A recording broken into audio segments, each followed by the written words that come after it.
Folks, we are live. Welcome to Talking Crit. I am Eric Tenkar, your bartender in the OSR. With me, stage right, left, whatever. Bad Mike, my once a week work spouse. Below us, because they are our special guests, are none other than Bunny and Zane Daniel. I want to say Daniels because I knew Daniels when I was a kid, but it's Daniel. I had to slap myself when I put this thing together today. It's like, get rid of the S. By the way, Singular Daniel. yeah. By the way, welcome. And for those that are like, what took you so long? We all had cat issues going on in the background. So cat breaks, unwarranted Lots cat of breaks. Yes. Yeah, If you don't own a cat, you don't understand. If you own a cat, you're nodding right now. So There's one. yeah, local Gumby understands. yeah, ours will probably come back when it's full.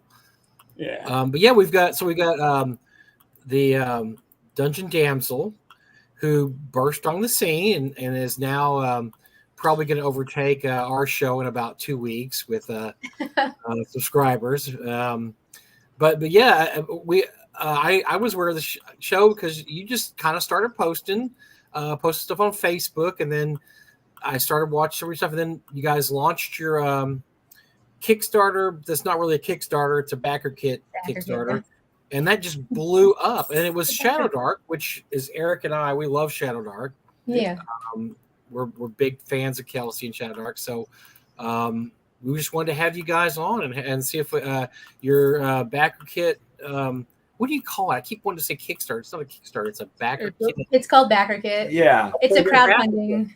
It's Backerkit crowdfund is over 80K, and it's hopefully you got about another week to go. Try to get 100K where you can get some bonuses there.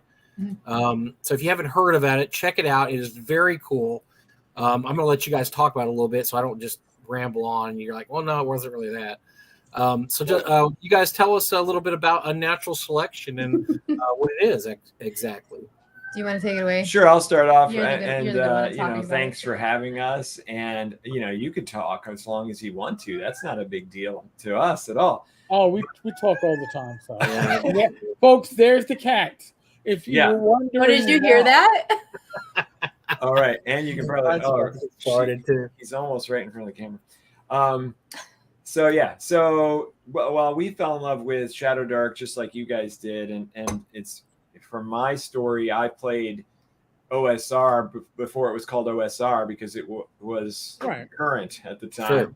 And then I took a big break because I went into the video game industry for 22 years and didn't play any RPGs at all during that entire time.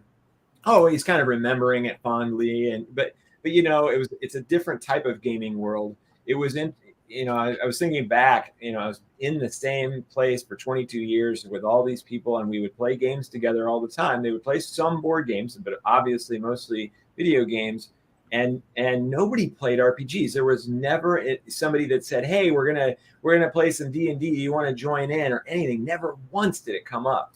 And so after I left the industry, then started playing again and ended up learning Pathfinder and 5e at about the same time. And I was just completely confused. It took a very long time for me to adjust to all the different intricacies and all the rules and all the scenarios that can occur. And you got, this in water and this out of water. I don't know. Just went on. So then somebody told us about basic fantasy and started playing some basic fantasy and went, okay, now this is something I'm familiar with. I like this. It's quick and it's fast and it's easy. And I ended up running my own basic fantasy campaign to get myself back into DMing since I hadn't done it since I was in college or high school or something like that. And it's a great choice. It's a system that won't overpower you, won't weigh you down with rules. It's at cost on Amazon, folks. If you're gonna look for it, Chris Goneman did a great job with that. He really the Goneman system, it's really good. It does a really good job. And it is. I love it. I love it very much, and that's actually how we got into ShadowDark, because it's so the simplicity, and it's also super deadly. And I feel like ShadowDark is even worse as far as murder. Yeah. Yeah, so it's been great because then when we've been playing a lot of basic fantasy, and then somebody mentioned, hey, this ShadowDark thing, and we looked it up and saw how well it was doing and started reading about it, and it was even more rules light, because even basic fantasy, you've got those weird saving throw rules, and so, of course that's back to the OSR, but it's kind of unnecessary. So I really like the streamlined nature of ShadowDark. So then, because of all that, we had somebody that was playing in our basic fantasy campaign that was a necromancer. And I thought, boy, it'd be really fun to convert everyone over to ShadowDark instead of playing in basic fantasy, but we don't have a necromancer. So I need to sit down and create a necromancer for ShadowDark, and then we can have him use that. Well, it wasn't very long into creating it that we both started getting excited about it. We're like, hey, this is actually really cool. And I've spent a lot of time researching Pathfinder necromancer spells and basic fantasy necromancer spells, and started kind of jumbling together a cool spell list for the necromancer. And we said, we could actually maybe use this. We could release this. And then we started thinking, but it'd be cool to have this sort of class and that sort of class, a shaman, that'd be, a plague doctor, that'd be cool. And so the next thing you know, we're creating our own supplement. And, we just kept kind of expanding it a little bit more. We talked to people about it. They get excited about it. Like, okay, I guess we'll do that. And so the next thing you know, now we're doing a full-on ShadowDark supplement that is, adhering to the core ethos of ShadowDark, making sure we're fitting with the style and the layout and everything as much as we possibly can to make it as seamless as possible for people who want to add it into to their ShadowDark campaigns. And so here we are making physical books and the whole thing. So it just kind of blossomed on its own, really. Yeah, it's very cool because that's one of the great things about the OSR. People ask, well, what is the OSR? We do, and that's the great part about it is you can just say, I want to put a necromancer. It's not like, I'll take 3. I don't want to bag on 3, but it's not easy to make a character for 3. You got a lot of math to do and thinking about how it's going to look at higher levels and feats and this, that. That's the great part of the OSR. If you want to make a necromancer, you just make a necromancer. Like, what would a necromancer do? What would be the spells? Well, what are they good at? What are they not good at? And then boom, you've got your necromancer or whatever character class you have. And that's one of the great things about the OSR. Yeah, for sure. Yeah, so then we kind of like, let's make this more of a theme. And so we said, all right, we want to introduce a lot of nature stuff. We want to introduce nature classes and nature races and nature, more animals and so forth than were available in the original, ShadowDark manual. And then we're like, we want to do the Necromancer, the Grave Warden. So we want to introduce underworld stuff and more underworld monsters and races and ancestries, and all that. So then we ended up, with this Unnatural Selection, the Untamed and the Underworld as this book. It was an accident.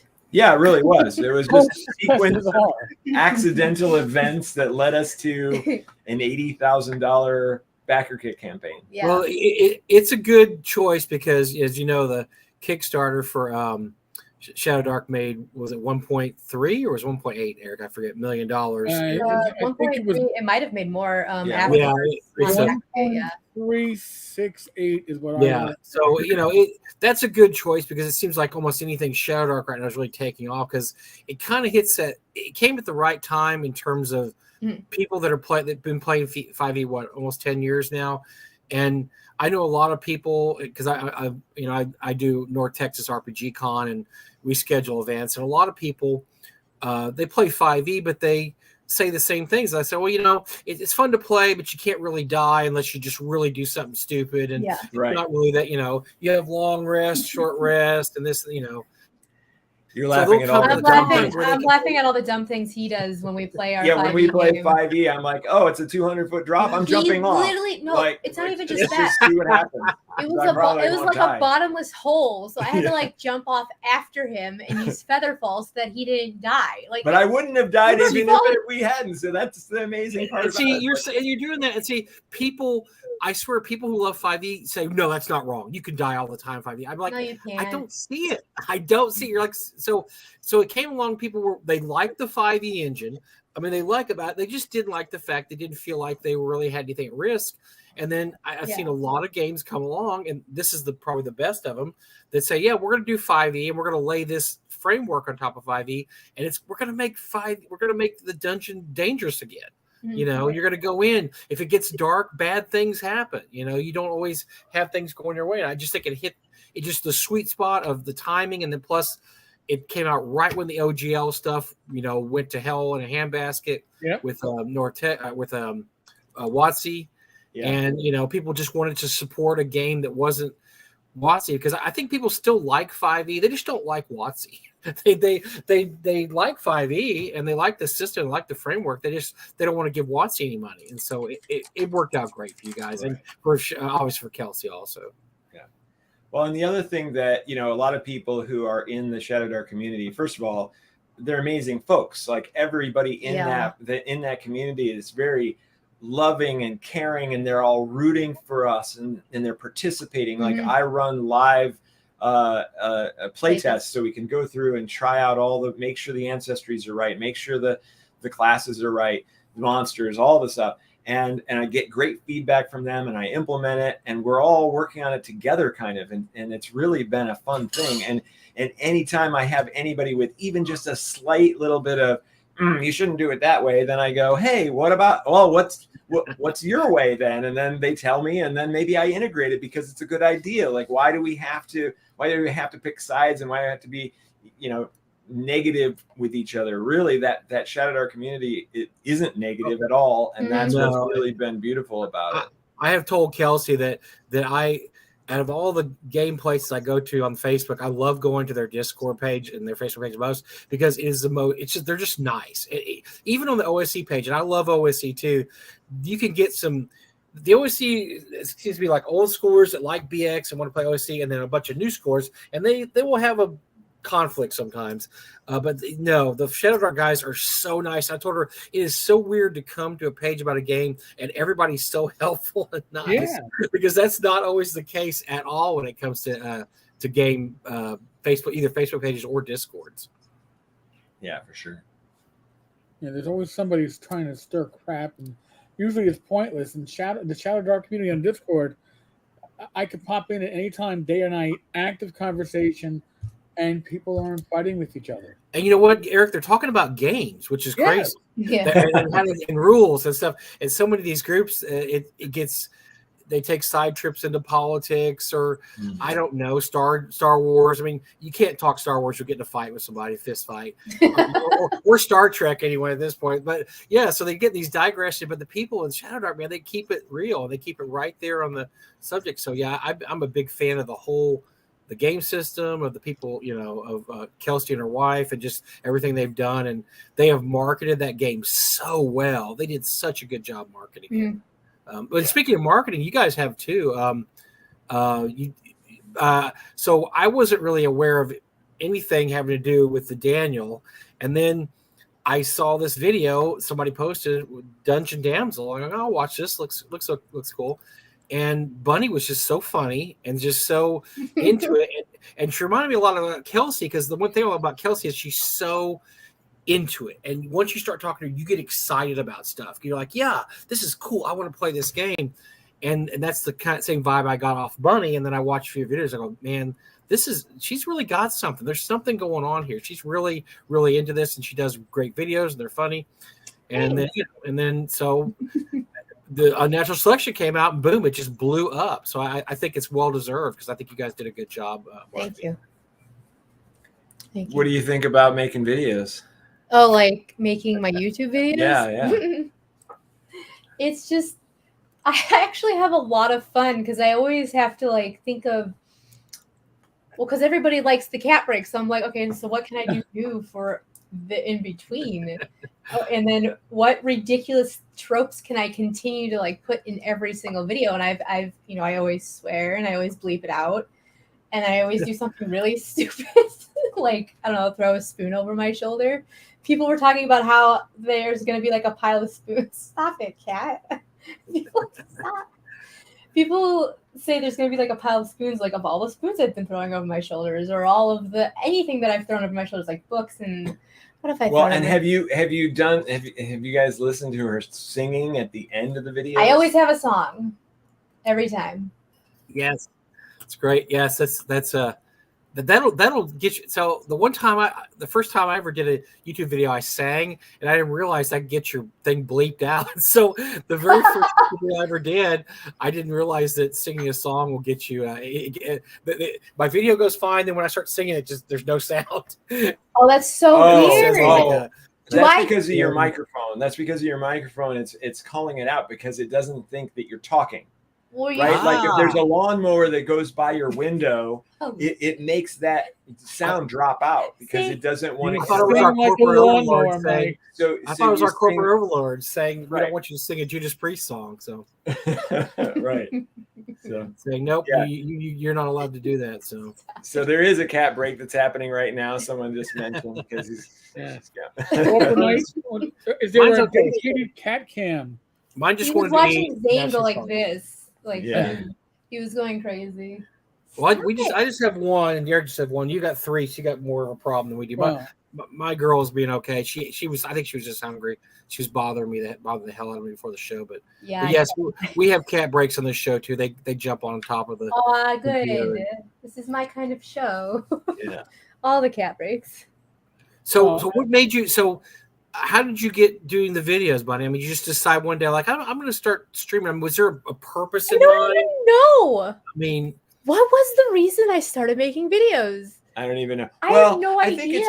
I think it was because of the campaign. It might have been because of the campaign. We uploaded. What did we do? Did we upload that first? The very first one was the trailer. So if you guys haven't seen the trailer for the campaign, it's pretty cool. It's pretty nice, and so that was probably Dungeon Damsel's very first video, but you weren't even in it. It was just a trailer. But then I was like, well, okay, I think it would be a good avenue to try and get.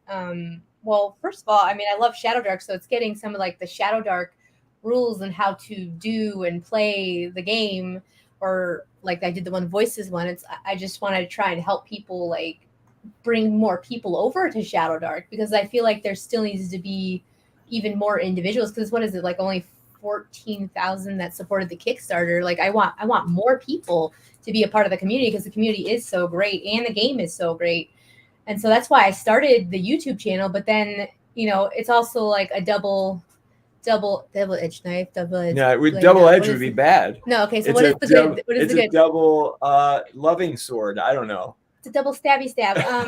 I thought it would be great to promote what we were doing. And he does YouTube videos. And so it was just an easy avenue to like get into. I don't know if I really had a good reason. Those are all. So I think the first video I saw of you was the one 10 somethings about ShadowDark, and I can't remember what it was. Oh, 10 rules. 10 rules you might have missed. Yeah, it was really to the point. It wasn't too. See, the problem is there's an art to YouTube streaming. Yes. You can. Now, Eric's pretty good. Now, Eric's been doing it forever. He's did a million videos, but he keeps it short and sweet. And the ones I don't like of Eric's are the ones that drone on, because sometimes he'll drone on. Well, I like the ones that are short and sweet. One per week works, Mike. But no, yours are exactly the right length, and they were entertaining. My Baron de Rock video that I just posted, the one where I interviewed him, it's like what 29 minutes? Yeah, it's 30 minutes, something like that. Yeah. I think that I'm like, oh crap, that's really long. Yeah. But it's an interview, so people are going to want. Yeah, it's an interview. Now, did you do that? You guys went to Gen Con this year, right? Mm-hmm. Yeah. Is that an interview you did while you were at Gen Con? Or? Yes. I've been holding on to it because there's so much more content I've been wanting to post, and so I finally was able to release that one, which is great. So tell us about Gen Con. My last year was 2009. Eric, I don't know when Eric's last year was. Probably way before that even. What, Gen Con? 94. Yeah, Gen Con. Once and only. Yeah, wow. Milwaukee. Yeah, when I went, it was 30,000 people, and I hear now it's 70. Was it 75 this year? It was. I have out of no control. idea. There was a lot of people, and there's a lot you can sign up for, but everything gets sold out. And even if you don't have yourself signed up for anything, you have no time to do anything. Yeah. It was mind blowing. So we've learned a lot. Yeah. So think the Indiana Coliseum Convention Center, which is massive in huge. itself, and It's huge rooms filled with tables and or display expo areas. Then all the hotels that are attached, every single meeting room in every single hotel that's attached also is filled with tables of people playing games. And then the Indianapolis Colts freaking stadium is completely filled with tables where everyone can play. Did you mention all the hotels that are next door? Down on the field. Yeah. And then in the locker room like areas. I mean, I was blown away. Like, I have been to E3 and some of the other video game conventions. I had no idea that this thing was as massive as that. I was definitely blown away. And you do a lot of walking. I don't know if I could do that now. I'm old and decrepit and fat, so I couldn't do it. But I remember walking a ton the last couple of times I was there, because that's what it is. You're walking long distances, and if your hotel's not attached, you're really walking, because you have to park way out, and you probably don't even park there anymore. You probably just take an Uber in from whatever hotel you're in, because I don't even know how we took an Uber. We did a bunch of different things. We also drove a few times. It really depended on the kind of day. Like, I cosplayed. Was it only one day that I cosplayed, or was it two? I don't remember. It was one day. I think. One day. Yeah. We drove that day because if I wanted to change. You didn't want to sweat your makeup off before you even got there by walking too far. Yeah, we went at a very last minute, so there were no hotels or anything. We had an Airbnb though. We managed to get a good Airbnb that was reasonable and close. It was like 5 minutes away. Because I think somebody canceled. But anyway, that might be the future. Well, so when we went, I feel old, even though it was only a little over 10 years ago, but we were actually, so you would get into the queue or whatever for a room. We got a room. You used to be able to get a room. And so the first year we got one that was right across the street. So we just walked, my friend John Lau and I. The next year I brought my wife and said, you got to come to this thing. You're going to love Indianapolis. You're going to love this. And so I actually brought my wife, although I don't think she ever stepped in the convention center. She just went around Indianapolis, and we got a connecting one that connected by that little sky bridge or whatever. Mm-hmm. And so I was able to walk both times. And I had friends that were like, oh, no, we're staying out here. We have to, it's $50 a day to park. Because I think one day I had to bring some stuff up, and I parked. It was $50. Like, that's Jerry Jones' Dallas Cowboy cost. I think it's $30 for a day. Yeah. That's not bad now. Yeah, maybe it's gone down. Yeah. Well, maybe there's more parking spaces now. So you used to be able to get something sort of close. And I hear nowadays that the portal closes like immediately. Like, it opens up and then boom, we're full. That's it. So you got to find your own way in. And that's tough, man. That is, because the closer you stay, it makes the experience so much better when you can just walk over every day.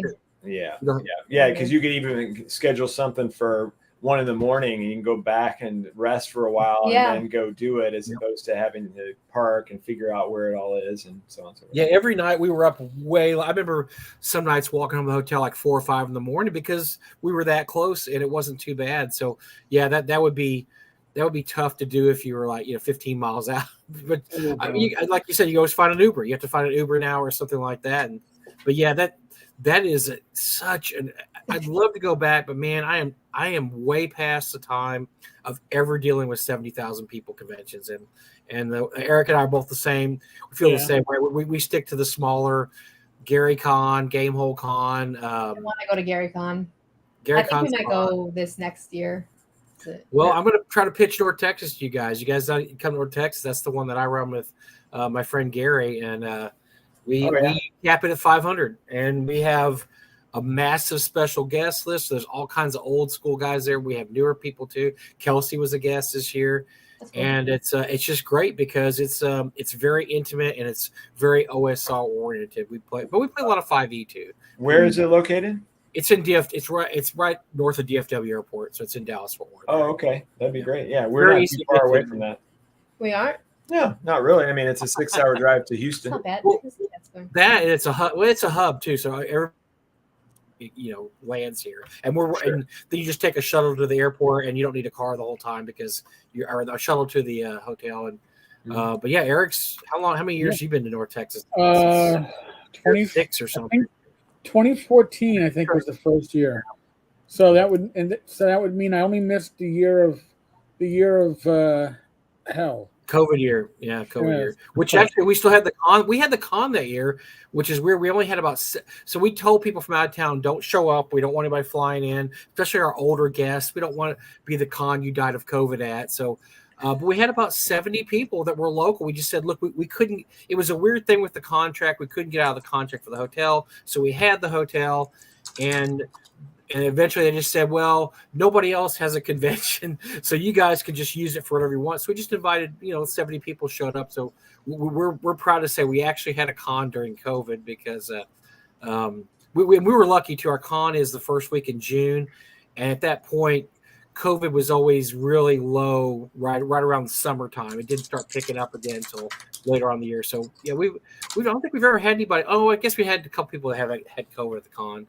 But other than that, yeah, we were real lucky the last few years, and that was the one you missed, Eric. Was COVID year, 2019 or 20? The COVID year. Yeah. 20, yeah, that was it. I mean, yeah, not like I had a choice. So every year we run a Circus Maximus, a chariot race game. My brother runs that. We give out a real big, nice trophy, and we also do a gladiator tournament. And so for he puts the winners. We have a little medal thing for the winners, and for the years the COVID, it just says plague year on the winner. We didn't run the tournaments that year. So well, I can transition us in the Gen Con conversation over to one of the other questions you had for us, which was Backerkit. Yeah, so I'm really interested in this because I have seen obviously a lot of people where they run Kickstarter, they run Indiegogo, and I was really interested to see that you all did it through Backerkit.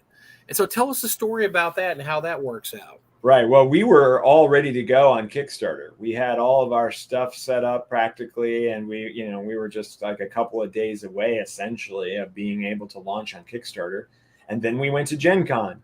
Yeah. And we ended up meeting up with who became our representative at Backerkit, and they talked about, and we had been talking to some of them before about doing some of the marketing and advertising for us. Yeah. Which is obviously something that they do, as well as handling the back end, making sure that all the pledges get distributed correctly, make sure that your orders from your manufacturer are accurate and so forth. So that they provide a lot of services already, and a lot of Kickstarters use them.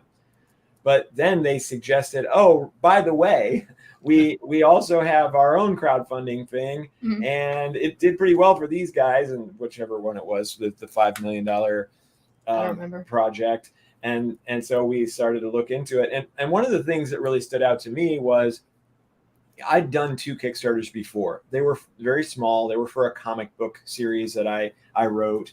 And, I barely stepped across the finish line on the last day of the $5,000, goal or whatever. And I would imagine that most of the people that pledged on it, I knew personally. So it wasn't like some sort of huge success.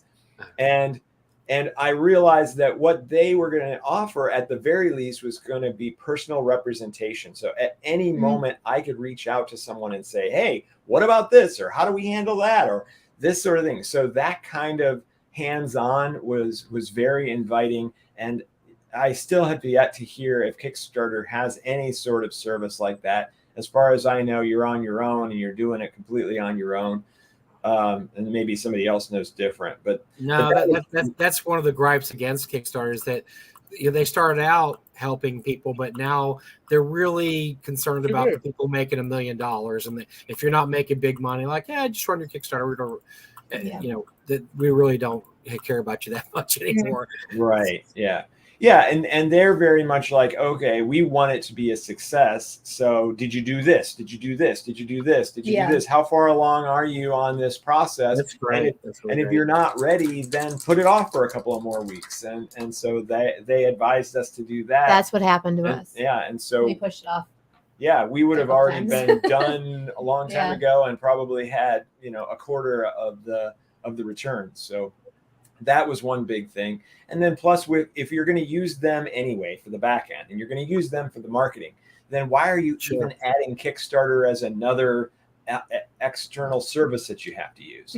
Because they do offer some discounts on using them if you're also using their marketing. So that seemed like a no-brainer as well.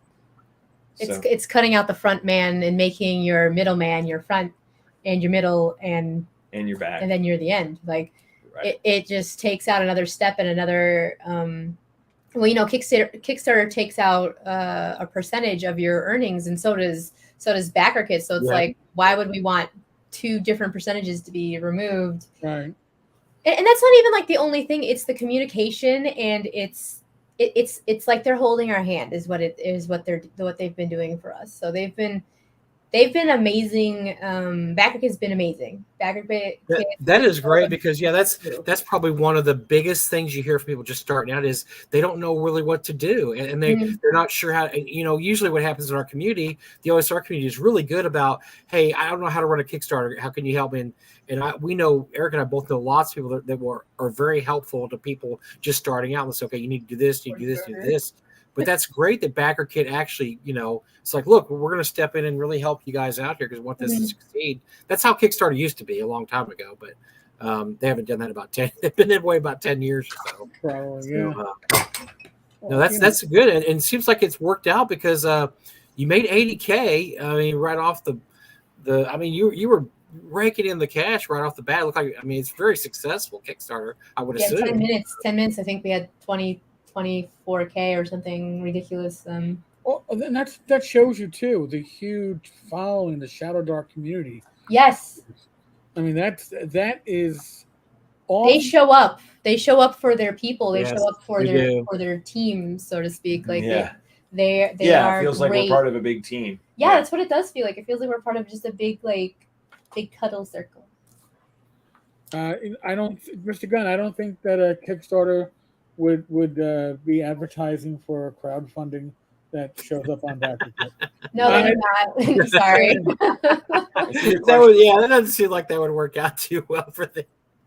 That'd be interesting. I mean, if you were launching on Kickstarter and then you were using Backerkit, then that would make sense. Yeah, that would make sense. And that's the way that usually runs, right? That's the way, because I also I work with Frog God Games too, and we've done dozens of Kickstarters, and we use Backer. Some we use Backerkit on, some we don't. We will go a year with Backerkit, then we say we don't need it, we won't use Backerkit, then we'll get back to Backerkit. So we kind of go back and forth on Backerkit, but that's the way it goes. It's Kickstarter, Backerkit, and then you're successful. You just cut out one of the middlemen there, which is Kickstarter. You didn't need them. I don't know how much more successful you would have been with Kickstarter. It doesn't sound like you would have been that much more successful, really. Well, because people go to Kickstarter because Kickstarter builds itself as, it's built-in advertising. We have a built-in base. People just go to Kickstarter to look for our projects.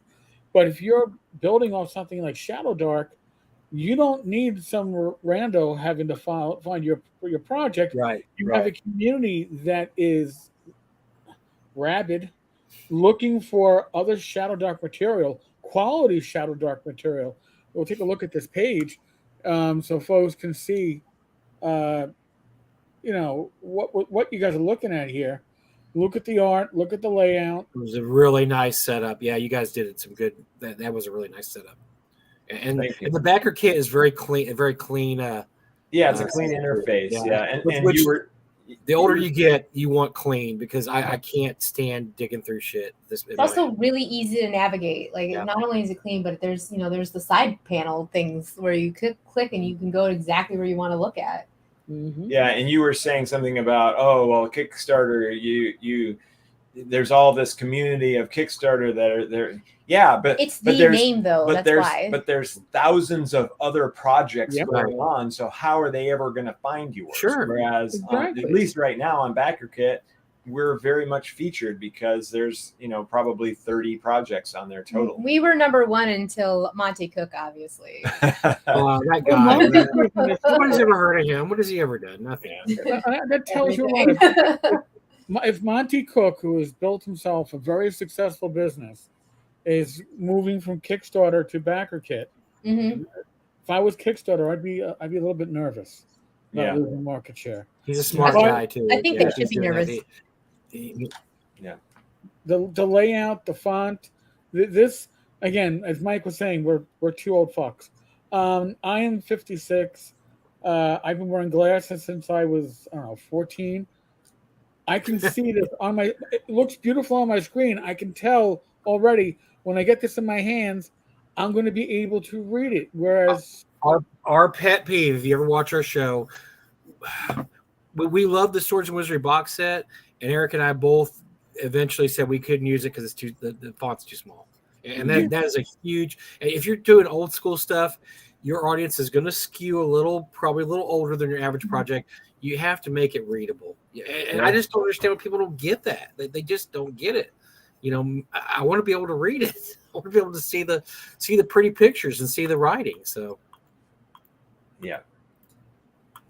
But yes, you can definitely see, and that's one thing I like about ShadowDark. Also, I have obviously we just have the PDFs because the books haven't come out yet, but it looks like it's very readable, very usable at the table. That's the other thing is table usability, and I'm going to give a shout out. Greg Gillespie popped in here. He does the mega dungeons. He's doing a Kickstarter now, Dragon Slayer. His stuff, I've run my last 2 dungeons have been his mega dungeons because I can read them. They're readable. They're clean layout. Rocky Gardner does the layout, and they just does a great job. And yes, when you get to be a certain age, you don't want to have to squint at the table. Otherwise, you're just making stuff up at that point because you can't see what's written on the page. So. All right. Well, here's a good question. I don't know if they have the answer to this just yet. Don from Wizard Tower Games, Backerkit, how are they after the project is funded as far as post-funding help to the creator? Well, that's how they got their start. Yeah, the add-ons. Yeah. You can keep selling pretty much even after like the campaign has ended, basically. So people can make late pledges and buy like for instance, we're probably going to offer the dice whether we hit 100K or not, but it's not free. But we'll be offering the dice to purchase as add-ons after the campaign is ended. So and the stickers, I don't know if you guys saw all of the add-ons that we have. Yeah, you can go up to the add-ons. You can click on it. You can see it on the top of the screen right now, right next to community. Oh, holy crap. I'm not used to something so well organized. I'm used to I was going to say, I know it's super clean and crisp. It's beautiful. Yeah, so we got the holographic stickers and a dice bag cool. and a pin. Mm-hmm. And then all the extras, like if somebody needs them. Right. Don't do minis though. Everybody says that, and believe me, you don't want to ever do minis. Stickers. I really want to do minis though. I'm not gonna lie, but man, it's a whole other sculpt. It's a tough one. There has been so many Kickstarters Eric and I have seen it fail because they just reached a little too far. We're gonna do all these add-ons and we're gonna throw minis in there too. And minis is we're lucky that we have a manufacturer who can basically do everything all in one place. So that we're very fortunate for that. Yeah, that is very cool. Look at that. That's really, really easy to navigate. Yeah, that's it. Can you hear him? Joe Carter says, I know blah blah blah. I've also heard Indiegogo, Frog Eye Games, we also use Indiegogo. And once again, you got to kind of know what you're doing because they're not going to help you too much once you go in. You've got to know what's going on there too. Yeah. Mm-hmm. Yeah. I mean, it's from the age of you do it yourself internet as opposed to let's be a team and let's work together. Well, that doesn't mean that Backerkit might have to do a little bit of that. Like you have the choice of using Backerkit, doing the emailing yourself, doing the advertising yourself. But being able to have a representative and like he said before, like they want you to succeed because the more money we make, the more money they will make. So that's why they hold your hand so thoroughly because they really want you to succeed because then they succeed. And it's not even just that. It doesn't even seem like it's all about the money. They genuinely care and are very intellectual about the I can't remember what I was talking about. This cat is trying to eat me. Why are you talking to people? I can't even see it. Yeah. You were talking about they're very smart, and they actually they care. They don't pretend they care. They actually care. Stop it. Yeah, that's good. That's always nice. Yeah, and you can tell when people care when they're just like trying to glad handle you. So that's really good. Yeah. Yeah, and I was going to say something about it more too, but you got distracted by the cat trying to eat me as well. Good Lord, cat's going to ruin our show, man. Stop it. Yeah. You stay over there. Don't ruin our show. Whatever. Don't step on the keyboard. Okay. Well, how long have you guys? Zane, we talked before the show. You've been in the video game industry for 20 years, over 20 years, which is amazing. And how long have you guys been really really into RPGs? This has been something you want to concentrate on, you want to do. We met through an RPG. That's how we met. That's cool. Okay, I'm digging this already. Yeah. How long had you been into them? I was playing Pathfinder back in 2013, but I wasn't like a big nerd about it, right? I didn't start being a nerd about it until like 4 years ago. 4 years ago, I started to do like 3.5, and then went to 5e barely, and then got into is it second edition? Advanced. No, that's like first edition, really. Oh, okay. Then like I went all the way back to first edition. Wow. So you were up here, then you was like, nope, I'm gonna boomerang. I kept going down and down and down and down. Yeah. It's quite strange, and I like it that way because I prefer basic fantasy. I prefer the simplicity. Like there's less math involved, and you don't have to remember so many things, and then you don't have to go reference a book to see what does this mean? What do you have to do for this? Like I like the simplicity because it doesn't interrupt gameplay, and it doesn't interrupt like not just gameplay, but like getting. I think he's playing with a dice. I have to shut that now. door and kick them all out. It doesn't interrupt your role playing, so you can maintain a character and actually care about your character, because your character will die if you are stupid. Right. So you have to make the right decisions. It's not just. I mean, people like fantasy games because one, you can be somebody different, and you can do ridiculous stuff. But it's more of like a realistic. You are a different person. You are them, and if you do the wrong thing, you get murdered. Or if you steal something, well, there's repercussions. Right. And I like that. I like the simplicity. There was somebody that just commented that they said their wife doesn't understand. That was me. My wife doesn't. You guys all sit around playing the game in your head. Okay, so she doesn't get it. She's like, I don't understand. You guys could just do this over the phone or something. Has she tried? Has she played with you before? So we first met. I said, I want you to see what I like to do. And so I ran her through the game. One of my brothers showed up and we ran the game. So she understands it and she knows what's going on. She just doesn't understand why we're so interested in it. Because to her, it's just, it's just all in your head. I mean, there's no board. Does your wife like to watch movies or shows or read books? Sure. Oh, okay. And she knows all. Like I said, we've been married 25 years. She knows all this. It's just that she doesn't get why we wouldn't just do it like over a computer or something. Why do you have to be sitting? Because the miniatures, the maps, theater of the mind, you inspire more theater of the mind if you have certain representations. I mean, I feel like that's why we would play together. Plus, I mean, if we get to see each other while we're playing, I mean, that's a bonus. I mean, that's fun. It's almost like we're sitting at a table. Human interaction. Yeah, that's what taught, you know? So my group, we have 5 people, and the thing is, we're at the point of our life now when we're kind of pulling back, and so the 3 of the 5 people are my original D&D group from 1978. We finally got to the point where we can actually play together again after 40 years, and then so we spend the first hour we're just bullshit. We're just shooting the shit. And I tried to my wife it's like this is part of the game. Is that we sit down and we just start shooting the shit, and then then we play the game. Then we go to lunch. During the game, everybody's as we're hungry, let's go call out for something. It's a part of it's an experience, which is why Eric and I have talked about this over and over again. Is that I don't know how this experiment with Watts is going to work next year. We're going to move everything online, because so much of the experience is a social experience. with Right. people at the table with you. Mm-hmm.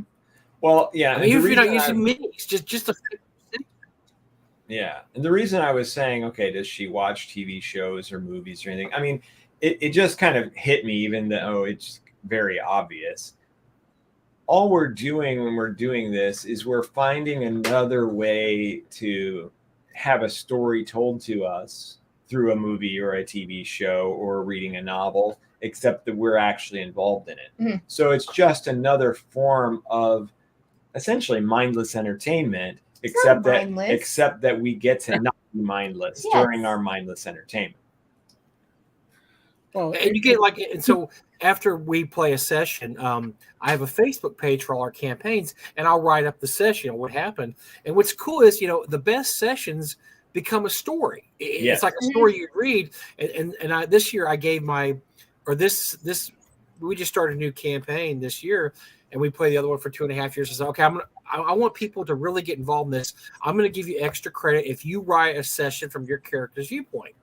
And I didn't think they'd really get into it. They're a bunch of old farts. They love that. They're all right. And it's hilarious because they're writing the sessions in their own characters' voices. So, of course, they're always the hero of their own story. Yeah, they're the one that saved the party. And it is hilarious. And I am just digging it because every session turns into like 5 separate short stories. Because everybody has their own, their own view of what happened. And that's what I like about it is that the best sessions – what do they always say, Eric, about old school versus new school games? In old school games, the new school games, the story is thrust upon you, but in old school games, you create the story yourself. Yeah. Your characters create the story. You don't have a DM with this overreaching plot, that I've got the next 25 sessions mapped out.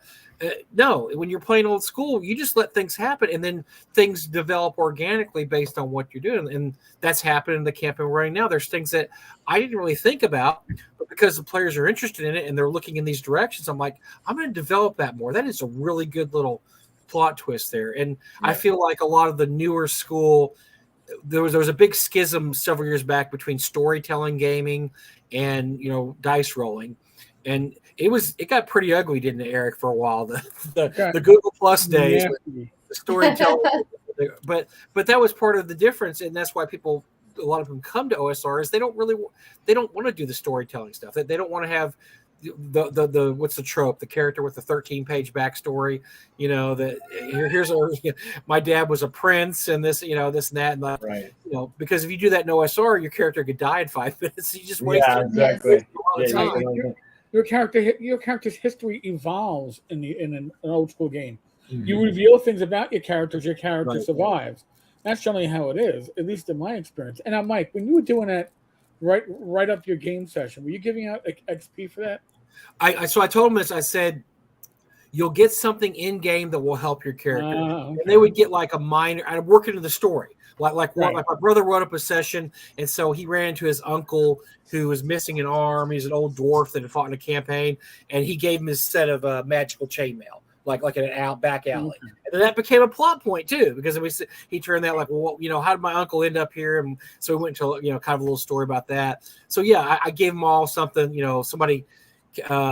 John Law's character, he's a mage. He's like really good looking. So he had a Meyer company give him a scroll, like a magic scroll, because they couldn't. He was a mage and they couldn't use it because they couldn't read magic. So I tried to work it into the game instead of just saying like, oh, y'all get 1,000 experience points. I used to give bonus if they did an honest like 3 or 4 paragraph write up. And the reason why I did it is because when I DM, half my DMing is improv anyway. I'm making up. You don't remember what you do. I don't remember. So if I can get my players to give me a recap, it helps me keep everything straight. And I was doing this with a bunch of bloggers anyway, when we were doing this on Roll20. So I think, listen, put up as a blog post. They got a blog post out of it. They got a 10% experience point bonus for the next session. And I got to actually see what happened from their point of view, which is always great. That's what's great about it, yeah. You'll get 4 different people writing about the session, and you get 4 different, relatively overlapping but not very similar stories. Exactly. Yeah, everybody speaks different things are important to different people. Some people won't even write it. Oh, that encounter meant nothing. It's up to the person that almost died. The Right, person that almost right. done, he gets the highlight of it. So I love doing that. Yeah. It's a great tool. I had we had a session my buddy John missed, and he wrote up a session that he missed, explaining why his character missed the session, which I thought was hilarious too. Oh, it was showing that, he's really invested in the campaign, and it involved him and a farm girl, and I won't get too many details, but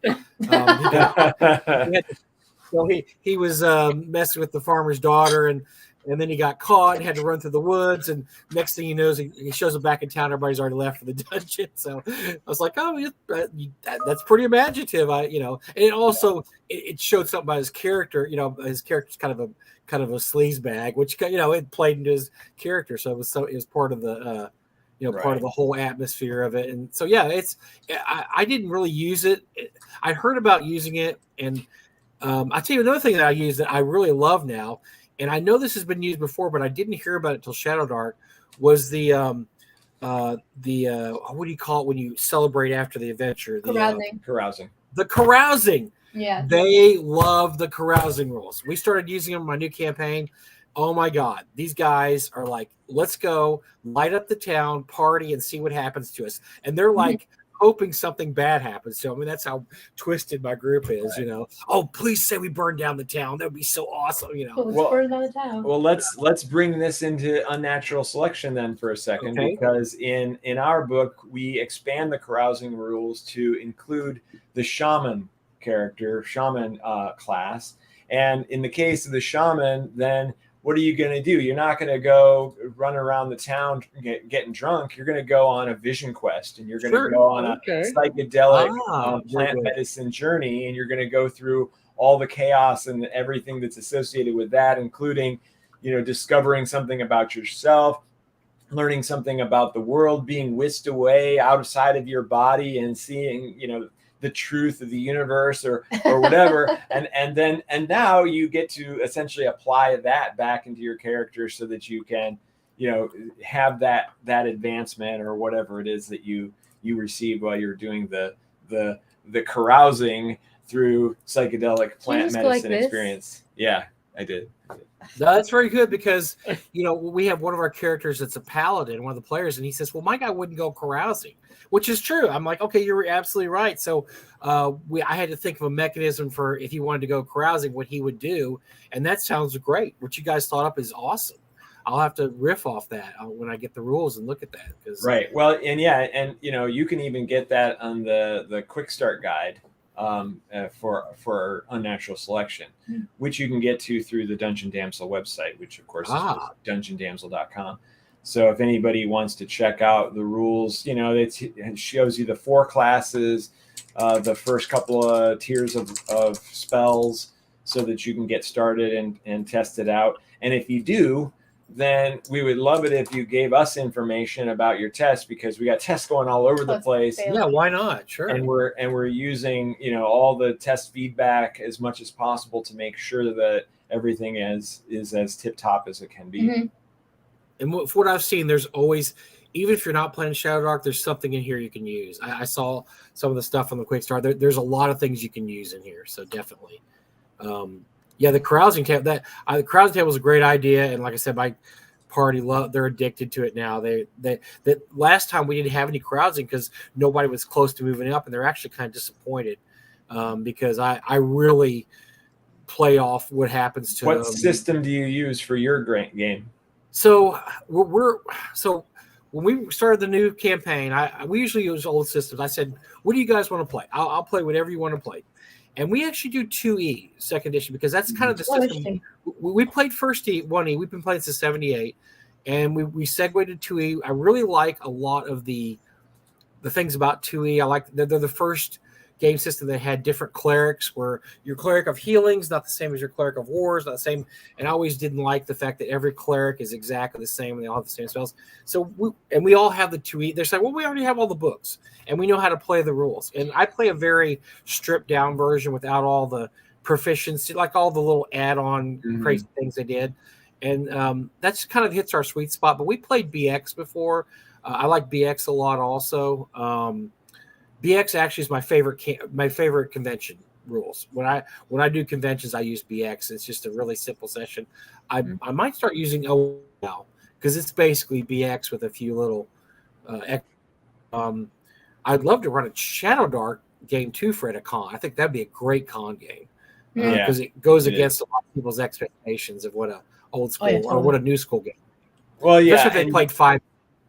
Right, and the torch rules are really what stands out. That's what I was going to mention. Yeah, and that's what makes the convention games make a lot of sense because you do those torch rules with your 1 hour timer, and then it's like, okay, lights out, and then we go, oh my god, and right in the middle of a combat or whatever.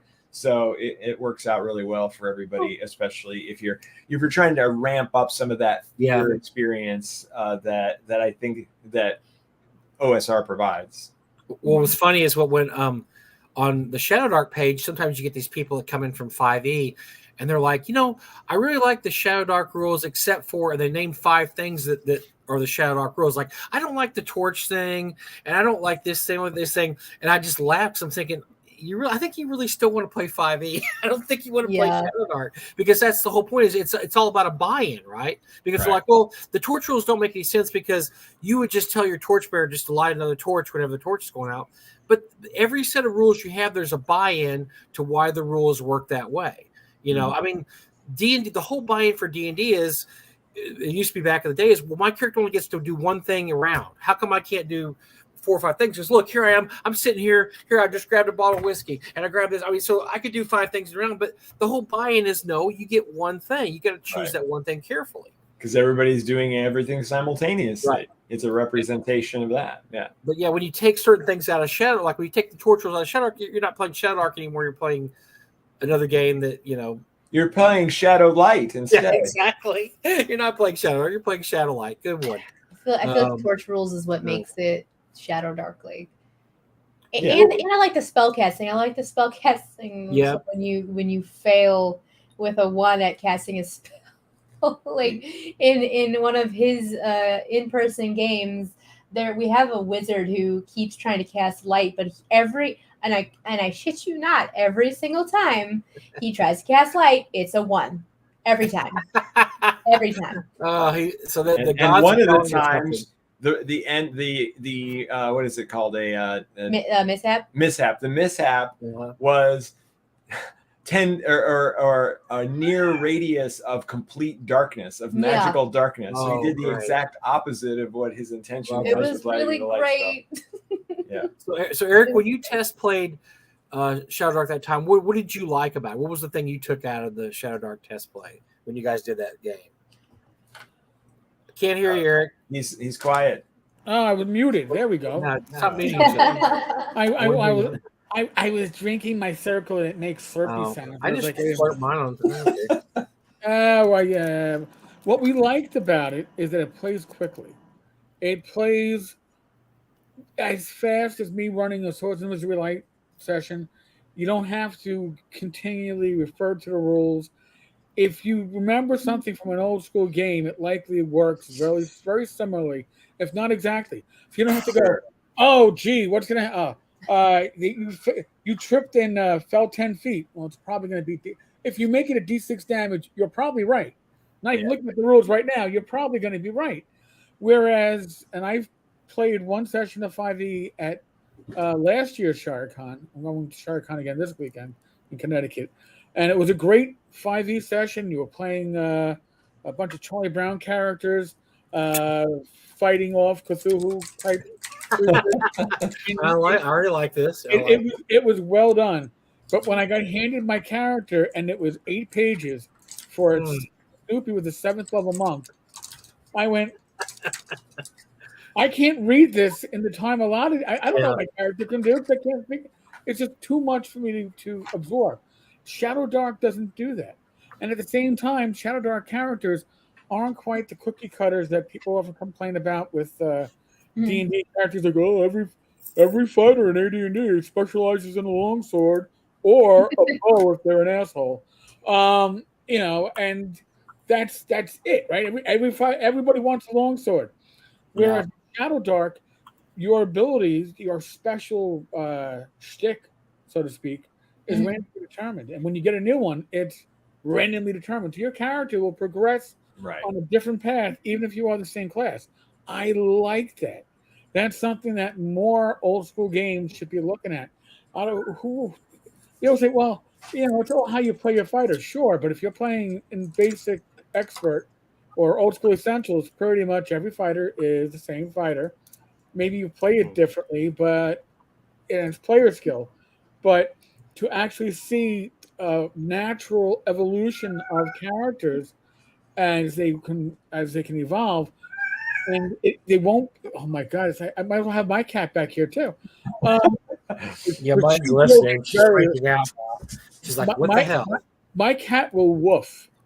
When my son comes to Literally, like, yeah, she goes woof. no way. That's awesome. Yeah, she lived on the streets. Like she got out from somebody's house. So when we first met her, she was a little waif, like underweight. You could find her bones. This was 3 years ago. Welcome to in Cat July. Talk, folks. Yeah, real quick, and then she adopted us. So I'm okay with this talk. She could be a YouTube star for the she barking will cat. be at some point, I am sure. Yeah. But I've actually recorded her woof. The first time I heard it, I was like, "What? My cat didn't just woof." And it's like, That's how she No. pretends she's a dog, so Oh. she doesn't get eaten. What's the guy who makes songs out The of kiffness. the Kiffness? If you guys haven't heard of the Kiffness, Oh no! check him out. He's very good and There's something very crazy talented. happening behind us. Yeah, I'm sure. There always is. that's But yeah, good, you have man. to check that out.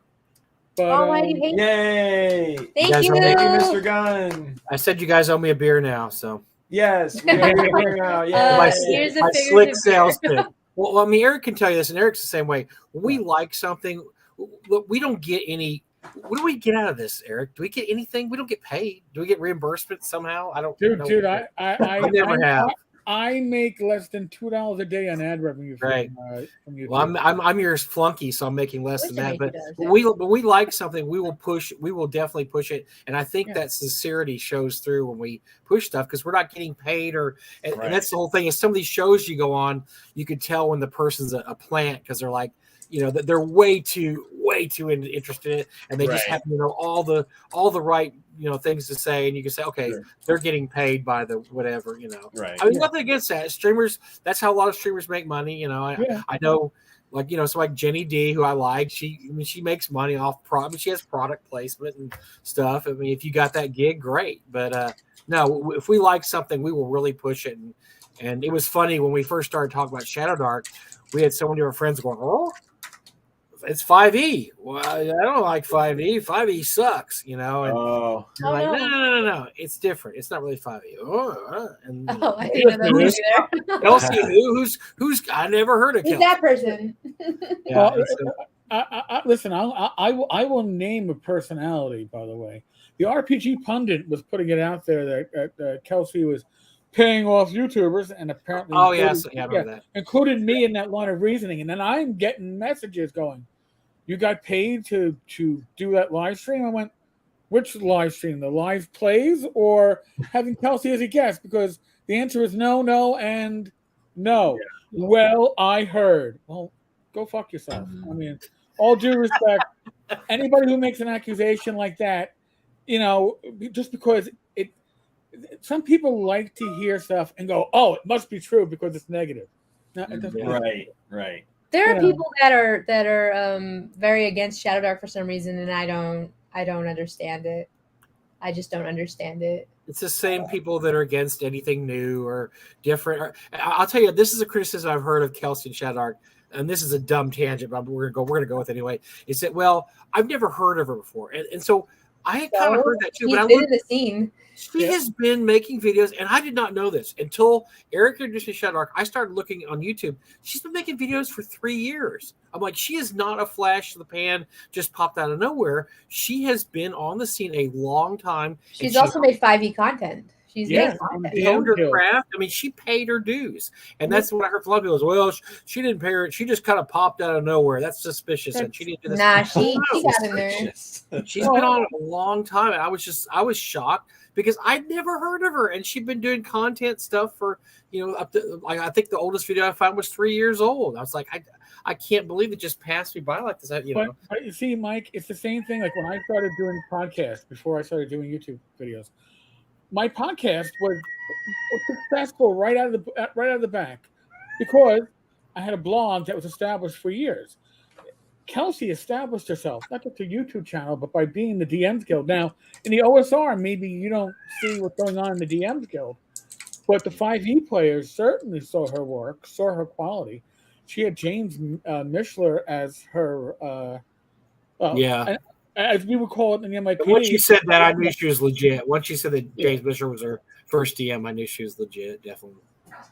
So, I mean, she paid her dues. It's just that if you're coming from the OSR, it's not necessarily as obvious as if you're coming from the 5e community.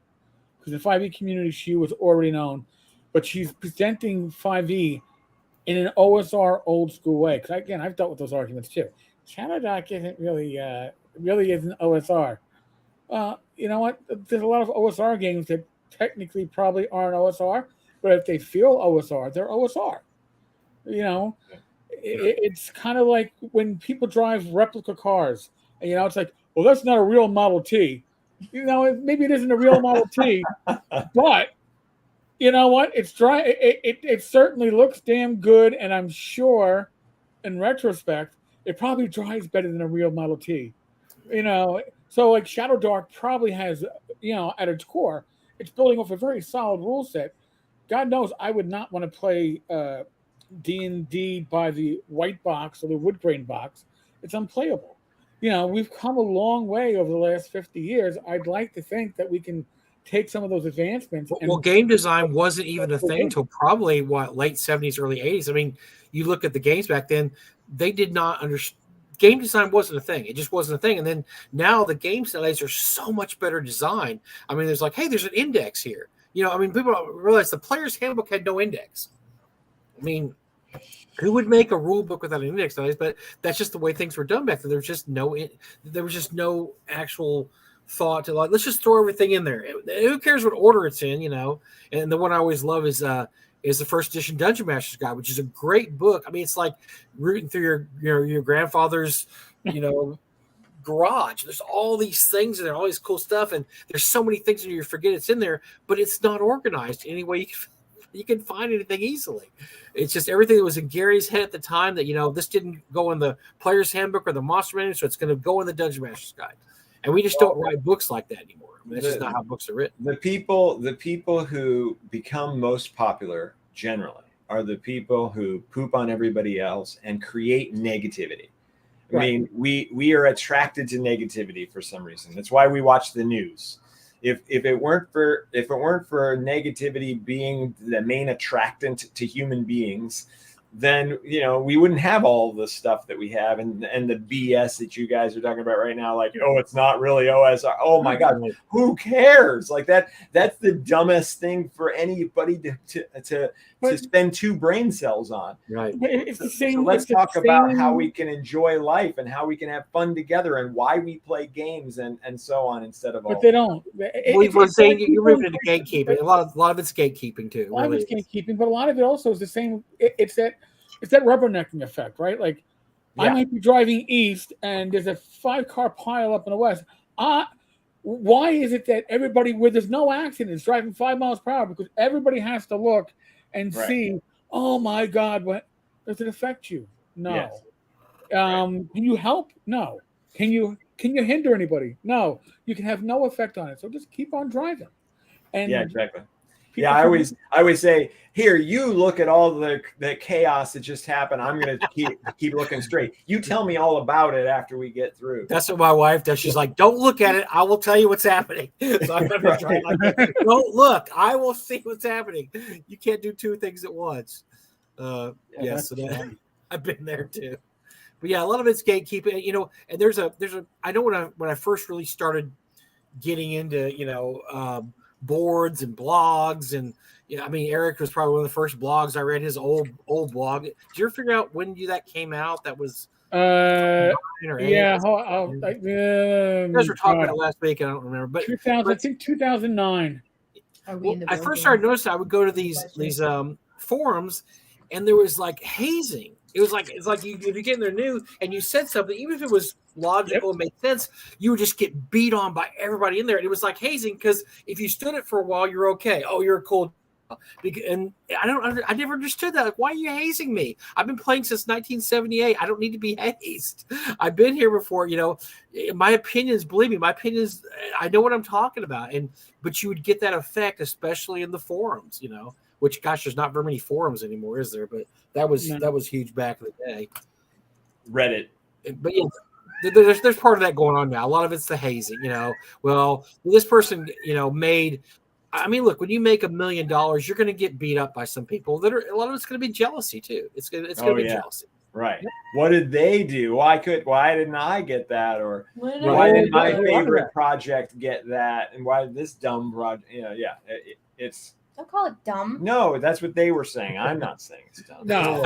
I want to answer. Oh gosh, I forgot who did it. Oh yeah, somebody asked about board games. Somebody asked about our board games. Tell us. So we play card. There's a card game we play. It's called Flux. It's actually Star Trek DS9 version of Flux. We're generally playing 2-player games, right? As much as we can. And so we play that. And what's the gem game?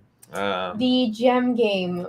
Wait, what's the gem game? Oh, Splendor Duel. Splendor, yeah. And Everdell.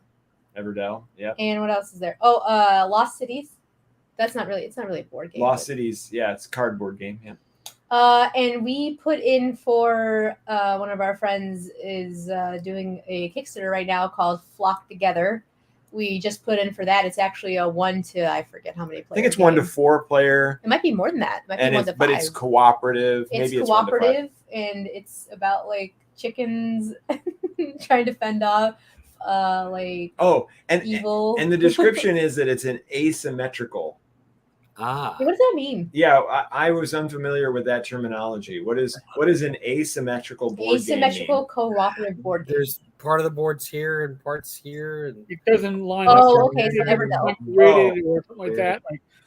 I don't know. I'm just making it up. I have no clue either. I believe you. I'm going to make a guess that, we're used to equal spaces and grids spacing on a board, but this might be a board where you have different polygonal shapes, and some are larger than others, and so forth. Are you sure? Are you making up something? I'm making that shit up. This sounds like a great game. Nobody knows. To me, I don't know.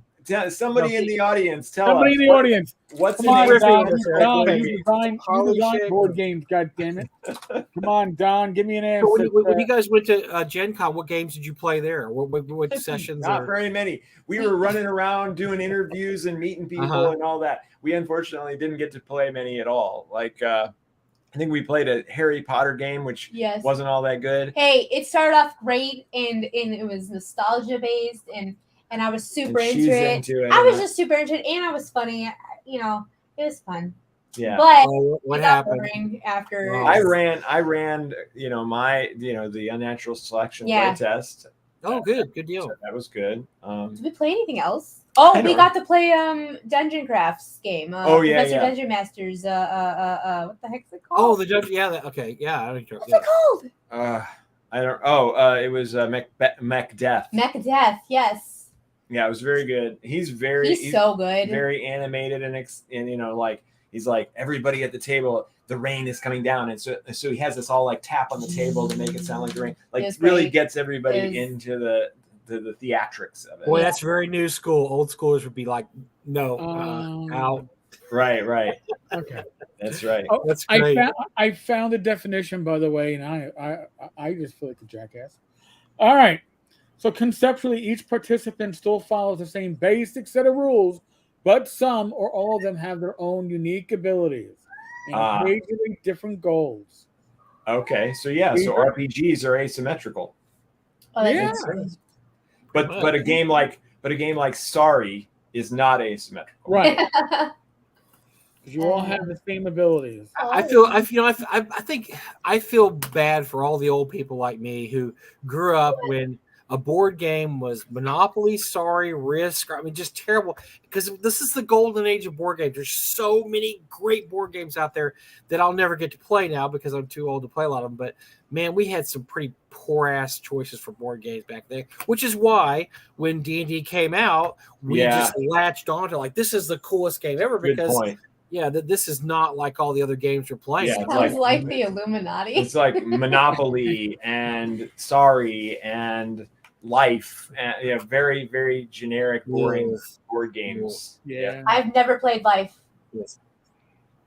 Yeah. Well, you're not missing a whole lot. Yeah. Come on, Mike. We should make one called Death. Mike, sing Navigate the the theme world. song. Sing the hook, Mike. From Life. What You hook? got it's from our. The game of life, the game of life. How'd you know I would know that? You Learn heard about play life the game when of you life. play Oh the my game of god, life. that was somewhere in a brain cell, and you just I activated. never owned it, and I hated playing it at my Of friend life, Kenny's the house. game But of he's also life. the same one that You introduced can me to learn D&D. about life when Yeah. you play the game of life. What a terrible song that is too. Yeah, I know. Yeah, wow. Gosh, Eric, you coaxed it out of me somehow. Yeah, no. I You used to could do a guest song on my YouTube. Yeah. Oh God. No. We'll get my wife. She can do very good karaoke. You She can be a does- winner at the she has game a of great Death. voice. You can Mike be and I- We Mike play and the I games sound I like play with we're my grandkids practicing now are poker. they're so fun. I mean, I'm sitting there like we play a game called Spurs, but it was a Kickstarter, but it got renamed, I think, Western Hero or something. And my grandkids love that game. And you could be, because it's so cool, because you could be, there's 5 or 6 different kinds of characters. You can be a gunslinger, you can be a farmer, you can be a ranchman, you can be a lawman, and then you just do all these. There's all these things. You go on the board and you find stuff, and then of course my grandson and I always end up shooting each other all the time, and then my granddaughter wins. She wins because she goes and she breaks horses, and you get points for that. So she wins by points, and we're over here killing each other the whole game. And we never get enough points. But yeah, that's the kind of stuff I'm like, man, I would have loved this when I was a kid. This is the funnest game ever. That's just one game. And there's much better games than that even out there. Yeah, I mean, we played Carcassonne, the classic. Oh no, I can't think of it now. With the tiles and then you get the resources from the tiles. It's the game. I think I Settlers only of never Catan? played it. Yes, Catan? Settlers of Catan. Thank you. Yes, we play that too. Right. Oh, and we play Yes, we do. that bird game. Yes. What's that bird game? Wingspan. Thank you. Oh, that's really hot. I heard that's really big now too. Has anybody? So I have Gloomhaven that I bought with great And that's expectations, it. Gloomhaven. and it's a Yeah, great. Gloomhaven. They made like $6 million or something ridiculous. That's the one Oh, that- it is the right? coolest game that I'll probably Yeah. never play because it's such a buy-in. You gotta have 5 people that are willing to show up for 2 years to play your damn game. You serious? Oh, really? Oh I no, they didn't made know that. 5 million. Yeah. My bad. Yeah. So Gloomhaven, I think, was the first Backerkit campaign. Wow. Okay, that's the one that made because that made a ton. And then Frosthaven just made even more money. I heard. So I'll probably wait to get And that 5 because million? I can't even find anybody to play Gloomhaven. I'm probably not going to find anybody to play Frosthaven. But you have to have like the same group of players, and you meet for a week for like a year. I mean, it takes that long to get through the game. It's really, really interesting, and I just can't find anybody willing to buy in that period of time. So I just stare at it longingly when I go into my office because it's just sitting on the shelf there. But yeah, I would have played the hell when I was a kid. We would have played that every week, and I would have played the hell out of that. Yeah. That was Talisman for us back in the day. Talisman was a fun game. Talisman was fun because it was different. It wasn't the same. You pick the card. I mean, every game was different, right? That's what you're looking for in a game. Is that every game is different. You don't want the same pattern or the same game every time. You want to do like Risk. You play Risk, it always ends up you got 80 million armies right there in Australia, Camp Kachuka, and you're fighting. But that's the great thing about Talisman or games like that is that they always had a totally different plot line depending on what card you drew or what kind of character you wanted to get. Right. And that's how games are. That's good game design. That's why games now have so many choices built in because that's good game design. Hey, you know.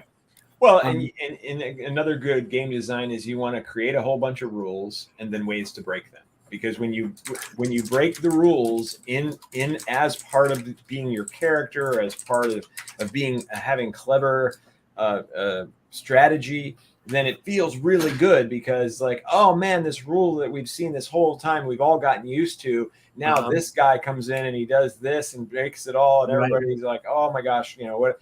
It's the big reveal, it's the big change, and we love that sort of thing in our games.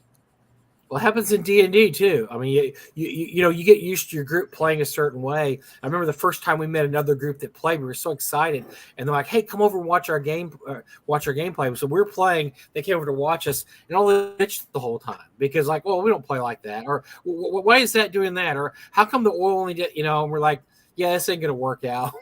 You guys go play your version of D&D. We'll play our version. Oh yeah, there's so many versions. Like what she made a video about using a voice for your character. I'm sure there's plenty of OSR people that don't want to do that, but it's an awful lot of fun, because you get into the character. You look at the world in a very different way than you would have if you were just kind of sitting there moving your little character around.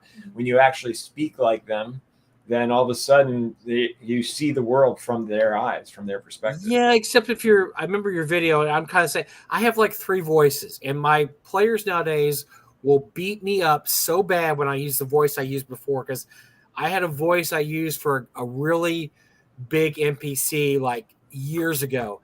And whenever I pull that one out, they go, "Oh, it's the Flaming Skull. Here he is." Oh. He's, "Hey, what's going on? Hey, I'm the Flaming Skull." He was a flaming skull that would follow him around and bother him. And they grew to love the character. They love this NPC. And so now when I talk like this, like, "Oh, look, it's a Flaming Skull." He popped like, "No, it's not the Flaming Skull." Oh, so you've been typecast. Yes, exactly. You are Flaming Skull. I gotta improve my repertoire of voices. Right? Definitely. Yeah. I need to have Eric. Eric, you could be an NPC in my campaign speaking the Irish brogue. But see, the thing is that you can come up with so many different ways. I mean, even if you just kind of elongated your words, it just sounds different, feels different. Like you don't have to always change the pitch of your voice, right? So there's so many different ways to do it. I have the British voice. I have the Flaming Skull. I have the drunk voice. So I've got like 5. I'm pretty bad at just and my bad guys all sound the same. Every bad guy speaks the same, and they laugh at that too. Like, "Oh, look, it's the same bad guy. He came back again." What's he like? No, it's a different bad guy. I just only have one bad guy voice. Dang it! It's storming. Yeah, I just heard some thunder. Yeah. Okay, so one of the questions I like to ask in a forum like this is, why do we play games at all? Like, why even play games? I play them to bond with you. I like playing all the card games and everything that we play together. I think it's fun. And in role-playing games, it's like you create camaraderie with your friends, and you share in something like that, you get to know people better. Right. Absolutely. That's why I like it. I want maybe even the people to type to us. Why do you play games? Like what is the reason that you actually play a game? Why not? You could just decide to do something else. Why even bother? What about you guys? Yeah, I think mine is definitely what I talked about before. I like the way the story. Every campaign is different how the story develops, and sometimes it totally changes. You think, okay, I'm going to run this kind of campaign. Because I'm always the DM. I'm the forever DM. So I'm going to run this campaign, and they're going to do this, this, and this, and then shut up. I'm not the OSR. That's great. That's Oh wow! I like that so much. No, I met Matt Mercer. I am no Matt Mercer, believe me. I mean, I'm better looking than him, but other than that, no. Oh, of course. No, I like the way the story develops during a campaign. And we ran a campaign, Greg Gillespie's Highfell, which is basically has an end game, and they went a totally different direction. We had a totally different end game, and I just thought it was so cool riffing off that. Right. I love to do just to riff off things my players do, and that's what brings me back to just the fact that every game's different. You never have the same game twice. Yep, it's generating content for you right in front of your face. You don't have to wait for the next season of your favorite show to come out. You get just to generate stories and content on the fly. Yep. How about Eric? Well, the last time I played a lot of board games was when my wife and I were dating, and we sat down. We'd play with my mother, or maybe my mother and my niece. And I learned one thing about my mother and my wife, they don't like it when you play things like, I don't know, Ticket to Ride. Like, Oh, that's we another play- one we play. Yeah, we it's like Ticket to to do that a Ride. I play Ticket to Ride strategically. It's like, oh, I need Yeah. to block this route. And I Right. would get the, Yeah. what the hell are you doing? Uh-oh. I go, I'm building that. And I said, well, yeah, I know you are. That's why I'm. I'm going to win the game. Yeah, I'm winning the game. But it was a great way for my mother and my wife to get to know each other, as opposed to just purely sitting around the table and like you're forcing a conversation. So that was actually a lot of fun to get that, and we've done some of it since then. But like Rach role plays at conventions because she wasn't a gamer until she met me, and then once she met me, started going to conventions. She's like, oh, this is actually fun.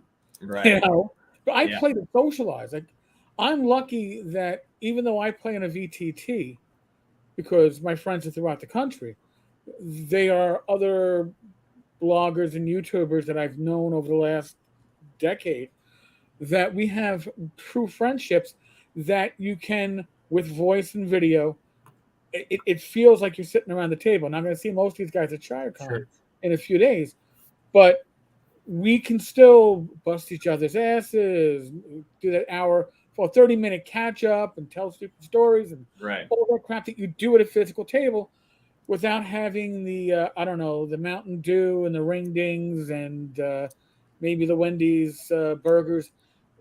Everybody's getting their own snacks at their own table.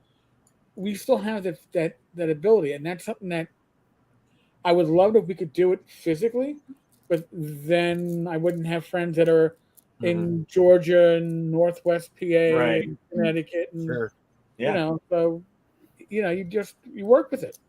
I want if you can highlight David Thompson's response at 8:32 p.m. our time, because real life is so awful.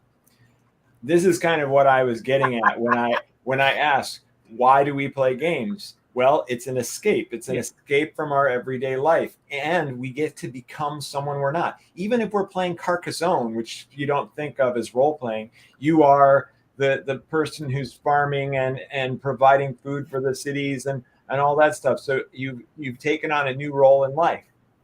And so I have to add some little philosophy to this because that's just who I am. We are doing this every day. All day long, we are playing a game called living.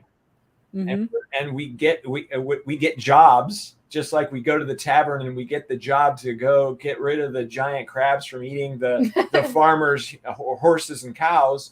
Well, we go and we get a job doing something that we feel like maybe is not nearly as fun as killing giant crabs, but we're still doing exactly what we're doing in these games, and we're deciding that the games are way more fun than real life. But I'm suggesting that why not look at life in the same way that you look at your favorite game and do something amazing in your life. I'm sorry, I have to do this. Like I can't help myself. This is an opportunity to expand our minds and our appreciation for everything that happens in life. I remember one of the saddest and also fulfilling experiences I ever had was years ago in the 90s. I had a game which kind of it was a rolling game. People would sign up at the local game store, they'd show up, and we had this one guy that showed up, and he would put up neon signage, and he'd always come in really dirty because he'd worked hard all day. And he would never say very much, and he'd play, and he would always have the best time. He'd laugh a lot. He played a halfling guy, and he wouldn't do a lot, but you could tell he was having a great time. And so as time went on, I got to know him, and he had a really miserable life. He worked in really terrible conditions because when you put up signs, you're inside buildings in 100-degree heat, and it's hot and it's miserable. He didn't have enough money to get his own apartment. He had to live at home, so he lived like basically in a closet in his parents' house. It was just really awful, and I just remember thinking, this is truly an escape for this guy. He gets together with friends. He gets to play a character. They're fighting dragons. This is what D&D was actually made for, is this kind of guy. And the bad part about it, I feel bad about it because when the group broke up, he called me a few times afterwards, said, "Are we going to play again?" And I just wasn't in a position in my life at that point to run a game, and then I lost contact with him. And I feel really bad about that because that was definitely the high point of his week every week, was coming there. And he would. It was interesting. He would watch us play while he was playing, and you could tell just being around regular people like himself, because in his regular life he dealt with Joe Normal, not gamers, and just being with us was just so. He had a smile on his face the whole time, and he was happy. And I always wonder what happened to the guy. Probably of all the people I game with, I always wonder what happened to him, because he deserved happiness in his life, and he got that happiness. The few hours we would game every week when he'd play with us. And I think for a lot of people, it probably is that escape. I'm not saying everybody's lives are miserable, but look at COVID. When we had COVID, what happened during COVID? People that didn't even play games got online and started playing games.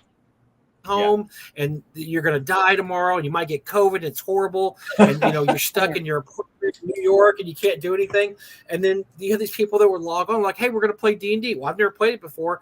What is it? Oh, you'll love it. And they just got into gaming. And that's one of the reasons I think gaming has exploded so much after COVID, because all these people that were online that had never played before realized what a powerful medium this is, to actually change your life and to have fun and meet friends and get together. And that's why I've always loved gaming. I just think it's an amazing the social aspect of it. I just think there's nothing like it. I mean, a lot of times when you're meeting, let's say like you get all the guys go down and you go to the pool hall. Sometimes it's competitive. You're playing pool, you're trying to beat each other, or if you have a sporting event. Gaming is one of the few things you get together. It's all cooperative. You're all working together to solve a problem presented to you by the dungeon master, who's really not out to get you, or shouldn't be. He's just giving you options of what to do. There's just not a lot of experiences like that we have. Yeah, absolutely. I mean, even team sports is similar in that way. Sure. The camaraderie that you get with everybody strategizing together and strategizing. Yes. Yeah. So I completely get it. For me, it's the same exact thing. And when I was working in video games, all I wanted to do was play cooperative games or 4 versus 4 games, right? So that I have a team of people that were all working together and striving to accomplish whatever the goal was in the game. And so much so that I remember I would even tell my people that were working on my projects with me, creating games, I would say, you know what, for me, it's not about whether this game comes out and does really well. It's about the fact that every single day I get to play a game called Let's Make a Game together. And we had all the strategies and all the challenges and so forth that we faced. And so it was that aspect of it that, I ended up kind of actually not playing many games while I worked in that industry for 22 years. Really sad, isn't it? Yeah, it sucks. So because it was a little too much, right? Like too inundated in it. So that was but I was still playing a game. Well, we play. My grandson and I, a few years ago, we wanted to do something online, so we jumped into Fallout 76, which is Fallout, but it's an online component. I used to play that. And we played it we loved that. We played it for 2 or 3 years. Actually, I still have my characters. I can still get on right now, but the great part about it was they first of all, when they started out, they had PvP, and as time went on, they realized people didn't want PvP. They wanted to get together and fight monsters or creatures together, and so they slowly phased the PvP completely out of the game to where now it's almost impossible to do PvP. The other player has to agree to do it, and then you do it together, because it used to be you could just attack people and rob them and stuff, and they realized that people would complain like, that's not why I'm playing the game. I'm playing the game because I love Fallout, which is a great franchise, and I want to play with other people that also like Fallout, and I want to play cooperatively with them, and you could talk over. And I've met some great people that are my friends now after doing this 3 or 4 years. And I think that's a testament to the fact that people that they really, I'm really glad that cooperative games have really taken off in the last couple of decades. I think, I remember one of the aspects that I really used to hate about board games was the competitive aspect. I can't tell you how many fist fights I saw around the Risk table. I mean, literal fist fights, because Monopoly, Monopoly, the table would flip, the board flips in Monopoly. It's just so much better aspect of gaming doing competitive, or I'm sorry, a cooperative. because it leads to that. And then D&D players do that for years. We're like, we always do that. We always knew that cooperative play is awesome because that's the only way you're going to defeat the evil wizard is if all you use all your powers and you cooperate with each other. And it's like the rest of the world slowly came around to our way of thinking and said, oh yeah, cooperative board games are cool too, where you guys help each other out. Well, that's the other thing that's interesting about a role-playing game is that it is essentially the party versus the DM, but very rarely does the DM really you just want to stomp the party, right? Like they're still rooting for the party to succeed, but we're setting up things to make it challenging for them. So it's still not exactly head to head. It's still a cooperative kind of thing, and that's very unique. That is very unusual because in most games people want to win. Well, does the DM win? The DM never wins. If he kills the players, TPK. Yeah, but did they really get something out of that? Because I could totally my mom's joke, but to kick my players' asses. My mom's joke was always I would say my mom's joke was always who won this week, and she knew that nobody would win, so she'd always ask for that just to roll my eyes, like nobody won. Like, oh, why are you playing? Nobody won. Like, well, and she knew it. She was just giving me a hard time. It's like, who won this week? Like, I don't know, Mom. Nobody won. Okay. By the way, Starfield. So I'm all into it in about 6 months when they get the bugs out, Bunny. I just can't.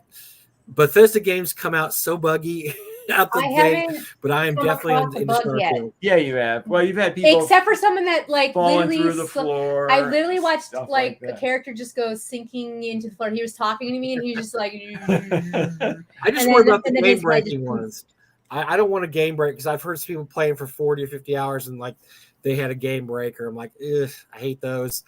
Oh, that's weird. But yeah, I'll be. Starfield looks good. I will be there. I'll be Starfielding in a few months.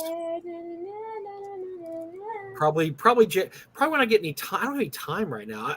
I really get immersed in games. I really like games. I like to play them a lot at first, and I just don't have that time right now. Maybe the holidays I'll load up good old stuff. I've been playing it because it's stress. It's a stress reliever.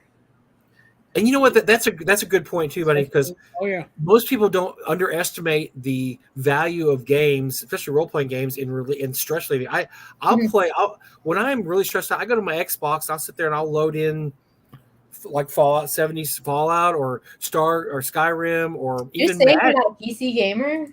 Yeah, and I'll just load up something because it is a stress, and then you play for an hour. You're like, oh, I'm not. Hey, I feel it's cool.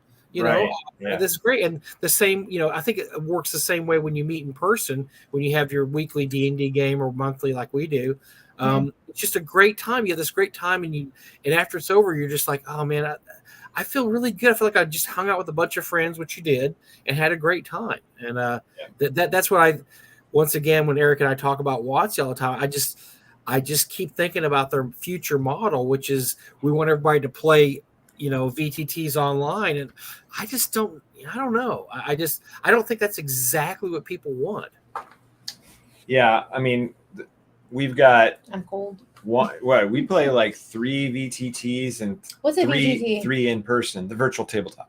Oh, okay. 3 we play about 3 VTTs and 3 in person groups. Mm-hmm. So we get a little bit of both, and I do like the both worlds. Yeah, perfect. Yeah. I like the VTT. Well, there's people that I've met that we are playing with, right? Like that are actually my friends, and so it's how we connect when one of them lives all the way in Washington, another one lives in Michigan. In Michigan, I don't know where Tristan lives. Yeah, I don't remember. Is it California? It might be, but yeah. So you get an opportunity to reconnect with people like that, and I kind of like the VTTs to some degree because you can do the torches correct, and you can have the it's fun. The dynamic lighting. That's cool. And so there are benefits to it, but I do like the in-person ones. I don't know if I like them better, but I like them a lot too. Yeah, I don't know if I like them better either.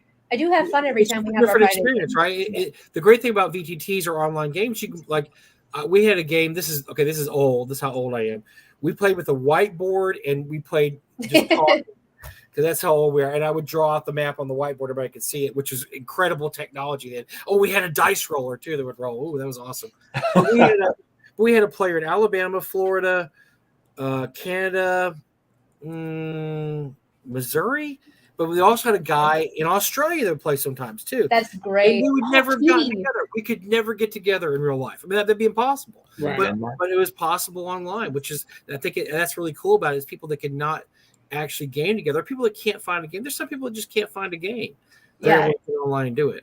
I just don't think that's necessarily the future of gaming. I think it's an aspect of gaming, and I think it works. But from everything I see from WotC, it just seems like they're just going to go whole hog into that. That's not what their game system was. Aren't they doing AI? Isn't there like AI DMs now coming out? Eric knows this better than I do.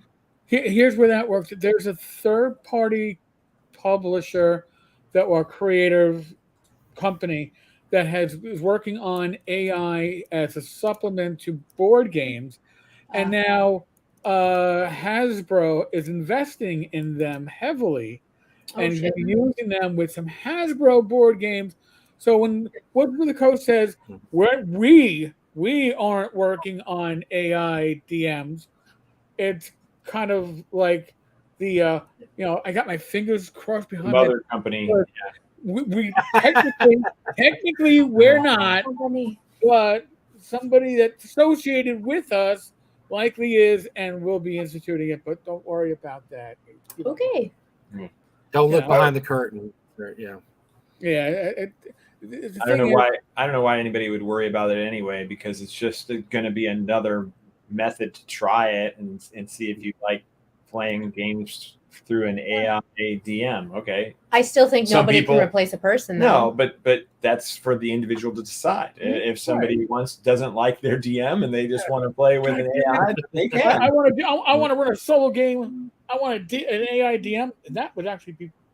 You can actually now that one. I could see that makes sense to me. But if 4 people are getting around and getting AIDM, I'm going to tell them, look, one of you guys just needs to bite the bullet and run the game, because it's never going to be as good as a regular human being running a game, because they can't make that's not the kind of decision making on the run improv that a human. You're probably right, especially within the next couple of years. But what about 30 years from now? No, you're right. And you're right. And you're right. They're going to be way better than us. Yeah. There's still no replacement for heart and soul. Exactly. But the issue is right now, AI is such a hot button topic.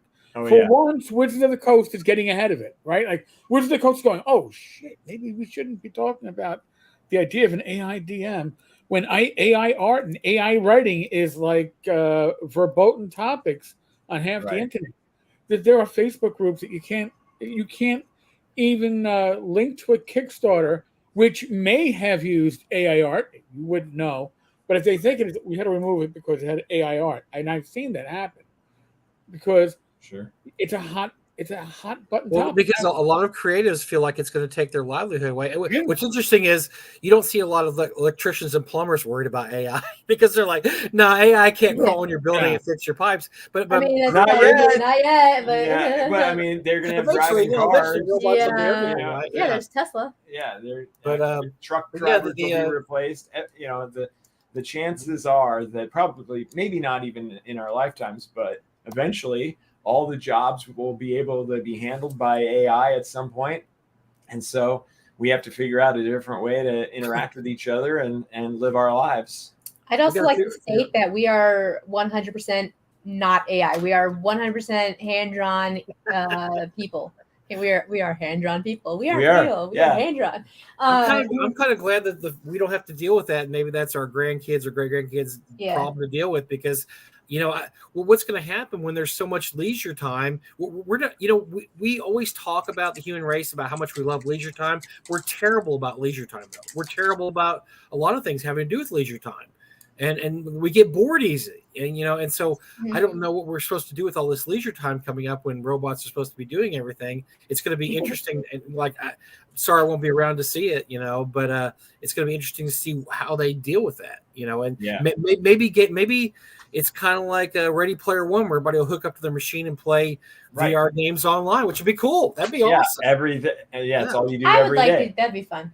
But I mean, and then even Elon Musk says that at some point, assuming that technology continues to advance at any rate, we will eventually get to the point where we will completely convince ourselves or create a game type that we will not be able to distinguish from reality, that we will actually be playing in some sort of game and we will think that it's our real life.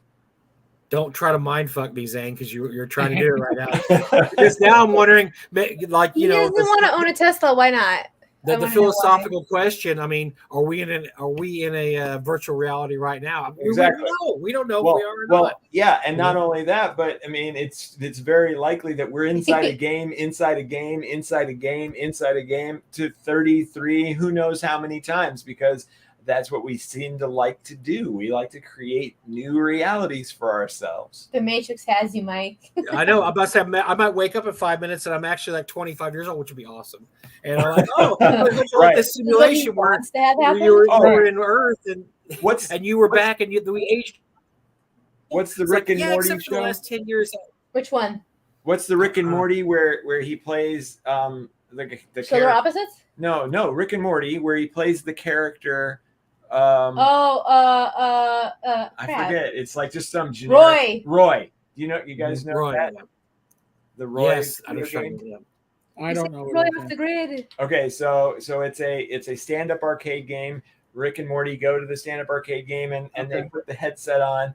It's a sit down. And then they suddenly play an entire life of a character. Yeah, Roy. And they go through Roy's entire life, and when Roy dies, then blink, they're back into the reality. And they're like, "Oh my god, what just happened? Like, what was that?" Oh, and then Rick starts making fun of Morty. Oh, you ended up getting cancer and becoming a carpet salesman at age 50. Like, you're lame. Like, I took over the world when I played Roy, right? Like, so it's a completely. That's actually pretty cool. It's very cool, right? And that's essentially what we're trying to do, I think. Boy, I don't like this reality then. I'm just an old fat dude who's sitting around You keep saying you're old. How old are you? I'm 60. I like to pretend I'm old. I probably don't. I wouldn't have guessed that you're 60. I believe that you're at least 10 or 15 years younger than that. So I appreciate that. That's my genes. I had nothing to do with that. But funny story is when I first started playing online games with my grandson, we would play together. And apparently I have a very young sounding voice because I had 20-year-old chicks hitting on me in the game. And my grandson loved to tell him how old I was when they started asking me stuff like, what do you do? I mean, do you have a girlfriend or what, what's going on? I'm like, how do you and Jake know each other? And I'm like, he's my grandson. Like, oh yeah, right. Whatever. No, really. And like, no, he's really my grandson. And Jake go, yeah, he's 60 or whatever, 55. They go, what? And so they flip out because, so I enjoyed that for a while. So I like pretending I'm young, but I'm not. So the faster I get it through my head, I'm not young anymore. I'll be okay because in our minds we always think we're young. Yeah, I know you always want to be as young as you think. My wife and I have tried to stay young our whole life. We are not old folk. You could ask Eric. We try to be old fogies in every way possible. We try to keep up with all the cool stuff. I mean, but it doesn't matter. It still passed you by. You think you're cool, but I still have to have my grandson program my iPhone because I can't figure the damn thing out. And I'm like, I don't know. It's not ringing. There you go, Papa. It's ringing. Like, God dang it. So, yes. Well, thank you for that. I don't feel like I'm that old. And I look at the mirror. You keep saying it. You keep saying it. You just pound it into your own head. That's okay. That's okay, Mike. As my son likes to say, now he says he's old. He turned 30. Who's an old man? I'm yeah, he's a kid. Right. Yeah. I go, you might be an old soul in some ways, but dude, you're 30. Now let me tell you, a friend of mine that I went to high school with, he went through middle-age crazy, and he just bought a motorcycle, and he just got in a horrific wreck this week. Oh. Broke 6 of his ribs, his clavicle, injured his liver. That's why I tell myself I'm old all the time. Heal. Because I'm like, you don't need to be on a motorcycle, dude. You're 60. Your motorcycle days were when you were 30. What the hell did you think you were doing? So if I tell myself I'm old, maybe that keeps me off a motorcycle, right? Or off a I don't know, roller coaster or something. So. Get a spider. Get a 3-wheeler. Get a 3-wheeler. Yeah, there you go. Those are my stepdad has a 3-wheeler. because my mom and him, I think, got into an accident at one point. Everybody's fine, but like they got into an accident a while ago, and because of that, because the bike is so heavy to hold up, like they just decided it would be better to get a 3-wheeler, like, and they, no fear of tipping that thing over. Right. Okay, now, see, you might have put me down the path to breaking my clavicle because Well, I get a 3-wheeler now. I can do a 3-wheeler. Buddy said I could. Oh, Buddy said I couldn't. well, It's Buddy's fault. the reason you don't ride a motorcycle with a 60 gun is because my friend right now is in a hospital bed with 6 broken ribs and a He's alive though, so yes, he had his helmet. He had his helmet on. He had a brain bruise, but it's fine because he wore his helmet. And the funniest part was he was going like 25 miles an hour. He wasn't going very fast. But that's when you have the most accidents. Wiped out. He just wiped out, and so all of his friends there was like 7 of us that all hung out in high school. We wiped out on a tricycle. We've been busting his balls all week about this. David, don't bust his balls. His balls are probably hurt enough. Yeah, his balls are already in pain. I'll tell him that. David, you might have the comment of the night. In my day, we had 1 hit point between the whole party, and we were grateful. Yeah, David's older than even me, I think. So yeah, he's the old man here. 61. He's out there. Yes, he is. He's got me by a year. Get off my lawn, punks. Keeping David up, but thanks, God. Yeah, it turned out he's the healthiest of all 7 of us. He is the healthiest guy. He not at the moment, Mike. Class. We're giving him. How about that? He teaches cycling classes. He is ripped. For a 60-year-old, he was ripped, which probably saved his life. Because if I'd have gotten a wreck like that, no, I would be a puddle. But no, he was able to survive, and he's going to recover. But yes, he's going to get his ass whipped until he recovers. So. And yes, and I've been texting every day going, "Hey man, can I ride your bike yet? When you get ready, I want to ride in the back of your bike." He's like, "Shut up." You want to be his bitch? Yeah, I said I want to be your bike bitch. There you go. Oh, that's great. Goal, yes, Mike. I'll have to tell him. But yeah, so I have to remind myself I'm old because I don't want to think I'm too young to, and I start doing crazy stuff. So I like to pretend I'm an old man. Eric likes to pretend he's an old man too. So what? Dude, I'm 56. I know, but we just sit there. We gripe about kicking and screaming. Okay, and here, a little peek behind the curtain. My parents are 80. My father got me Rogaine. I'm like, why are you giving me Rogaine? Because your hair is going to start falling out. You should be ready. Oh, that's beautiful. I'm like, thank you, Pop. That's a birthday present I could have passed on. Wow. Was that a joke, or was he thinking he was helping? No. Even my nieces, they afterwards like, "Uncle, do you want me to throw that out for you? Because I know you're not going to use it." But he meant it, right? I'm like, I know he meant it. I don't know, Eric. I remember I've looked at a picture of you about 10 years ago. You did have a lot more hair. So this conversation has gone off the rails. It always does. Every one of our shows goes off the rails at some point. Yeah, I know, it's great. It just took a long time for this one to go off the rails. I mean, we haven't done any this week in Gaming Stupid, but this week didn't have that much gaming. There wasn't very much stupid this week. Or at least I didn't see any stupid. I mean, WotC has been quiet for a while, so maybe they have better marketers now, and they're better social media people. Probably not. They won't make a mistake. Although they'll have to repeat. They like to keep the number 1 spot. I think when we do the year-end roundup, they're going to be. Hey, you know what? I tell you what. This year is zipping by. It's already September. It's not that long until we have. Is it a year till 5e plus 4, 5e 5, or whatever it's going to come out? Is that coming out next year? 5e minus 4 equals 1. I don't know. Because they don't want to call it anything. Mike, it's not a new game, but you need new books. Remember that. They refuse to say exactly what it's going to be, but they keep saying it's not going to be. I thought there was a playtest out. I thought you could get a playtest. There's playtests out, yeah. But they just don't know what to call it. But remember, it's no longer D&D Next. It is. Oh, that's right. Yeah. It is 5e 2024 or something like that. Okay. This is why things like ShadowDark and Dolmenwood. I don't know what Dolmenwood's a part of. I think it's its own separate. It's OSE. It's OSE. Oh yeah, they made a bundle. Are they through yet? Because they made a ton of money. They made as much as. That's based on OSE. Yeah, it's based on OSE, but it's an OSE. Okay. Tweak for the actual setting. So it's gonna. So if you know the OSE engine, it's the same engine, Wow. just classes and I want everything. to look will be into the tweaked OS to the setting. setting, Yeah.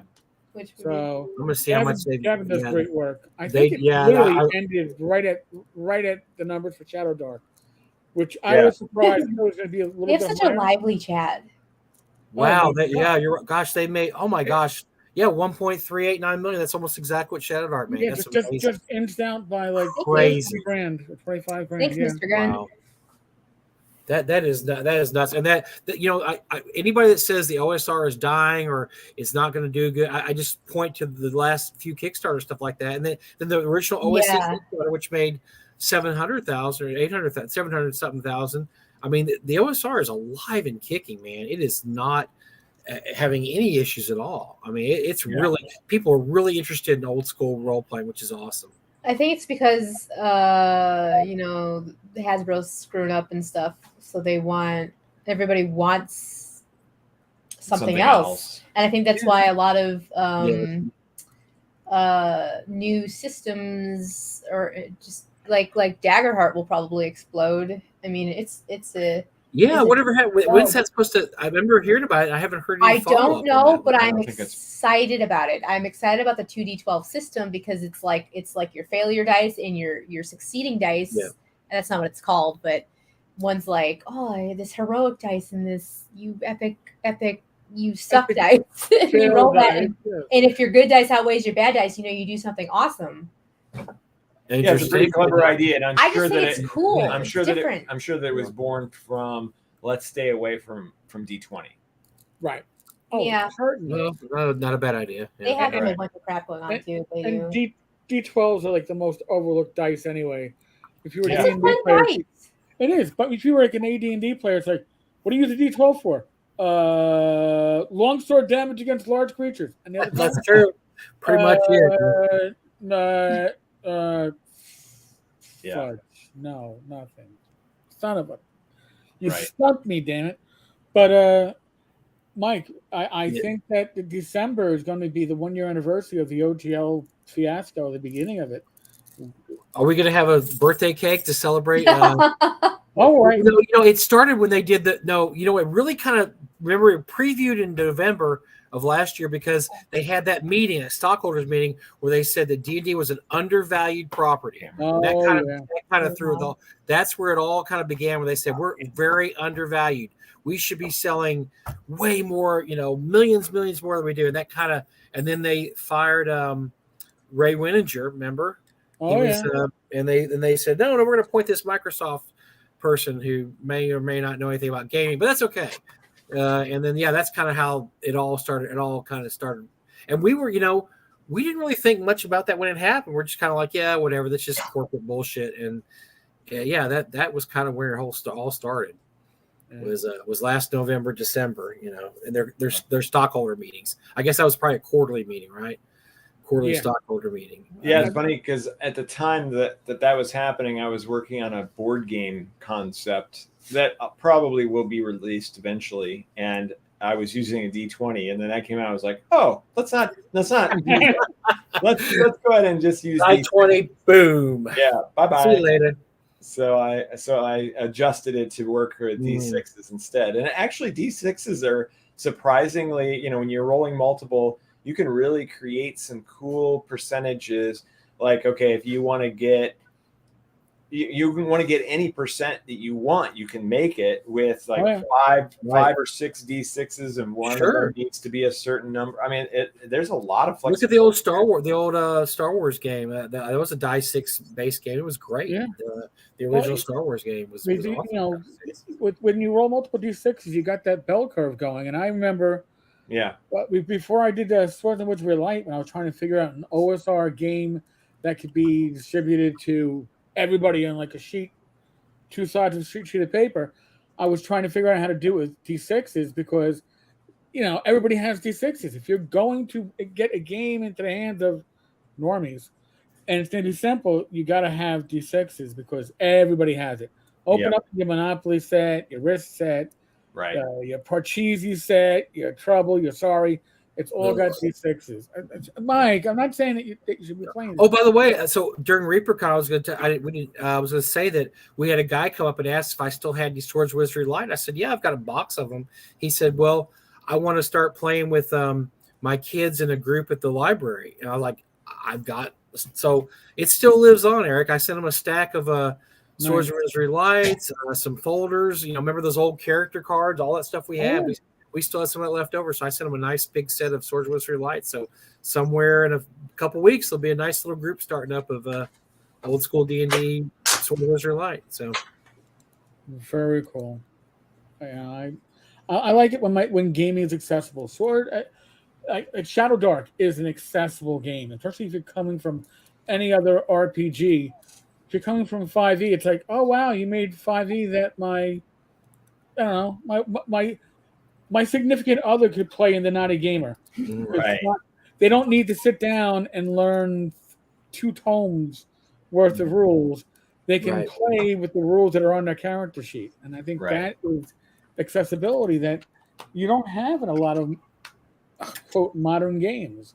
Yeah. You have them in.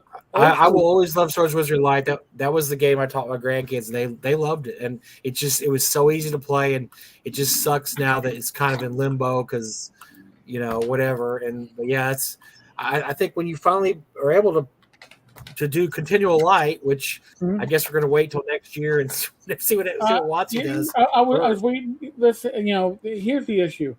I really don't enjoy the CC04, but if they put the 3.5 SRD on under CC04, Creative Commons 04, I publish it. I don't trust the OGL as we know it to not go away because they didn't give it to Creative Commons with the idea they were going to keep the OGL. I think that's true, but so but we'll see. Right now, Kevin Crawford has released basically an SRD for his. I saw that. Very interesting. Yeah, it's under CC0, which means it's basically public domain.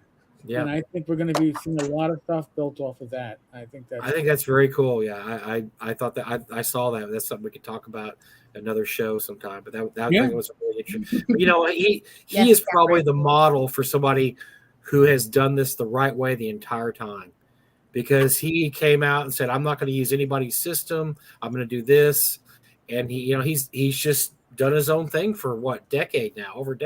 Yeah, and he's doing really well. I mean. Nice guy. We always wanted to have him at the con. We could never get him to come to North Texas, and he won like 2-3 Castles awards over the years. One for Stars Without Number, and I can't remember the other one. But yeah, I guess he doesn't travel much, or doesn't get out. He's low profile. I've communicated with him 2 or 3 times. Very nice guy, but he has a full-time job in addition to all the stuff that he does writing. So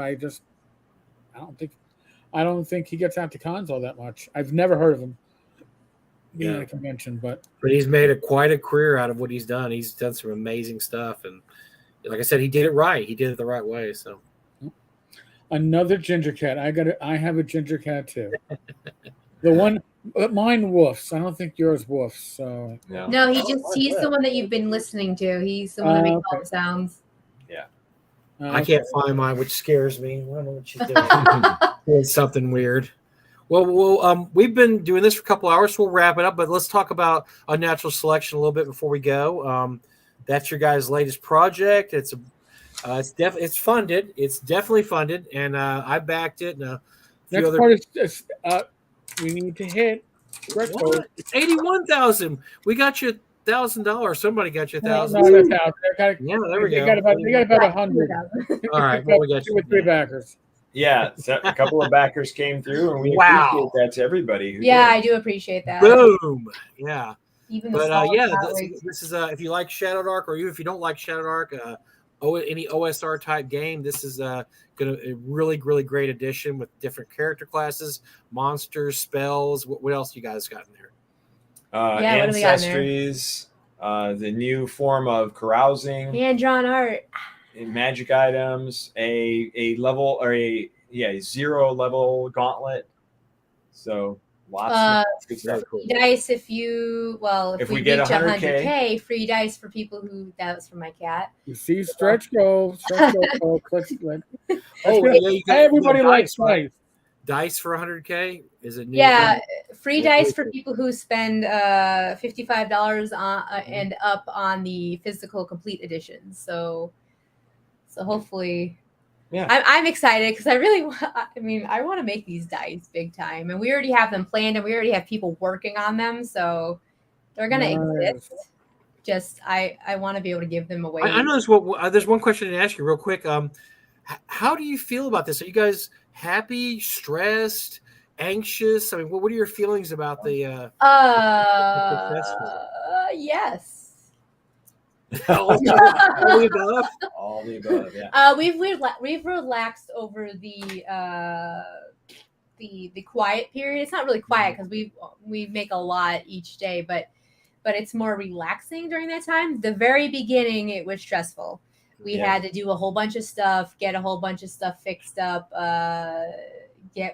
I don't even remember what we were doing. I don't either, but we weren't sleeping at all. And so no, we were barely sleeping. So when you don't sleep, you don't actually remember the time either. Yeah.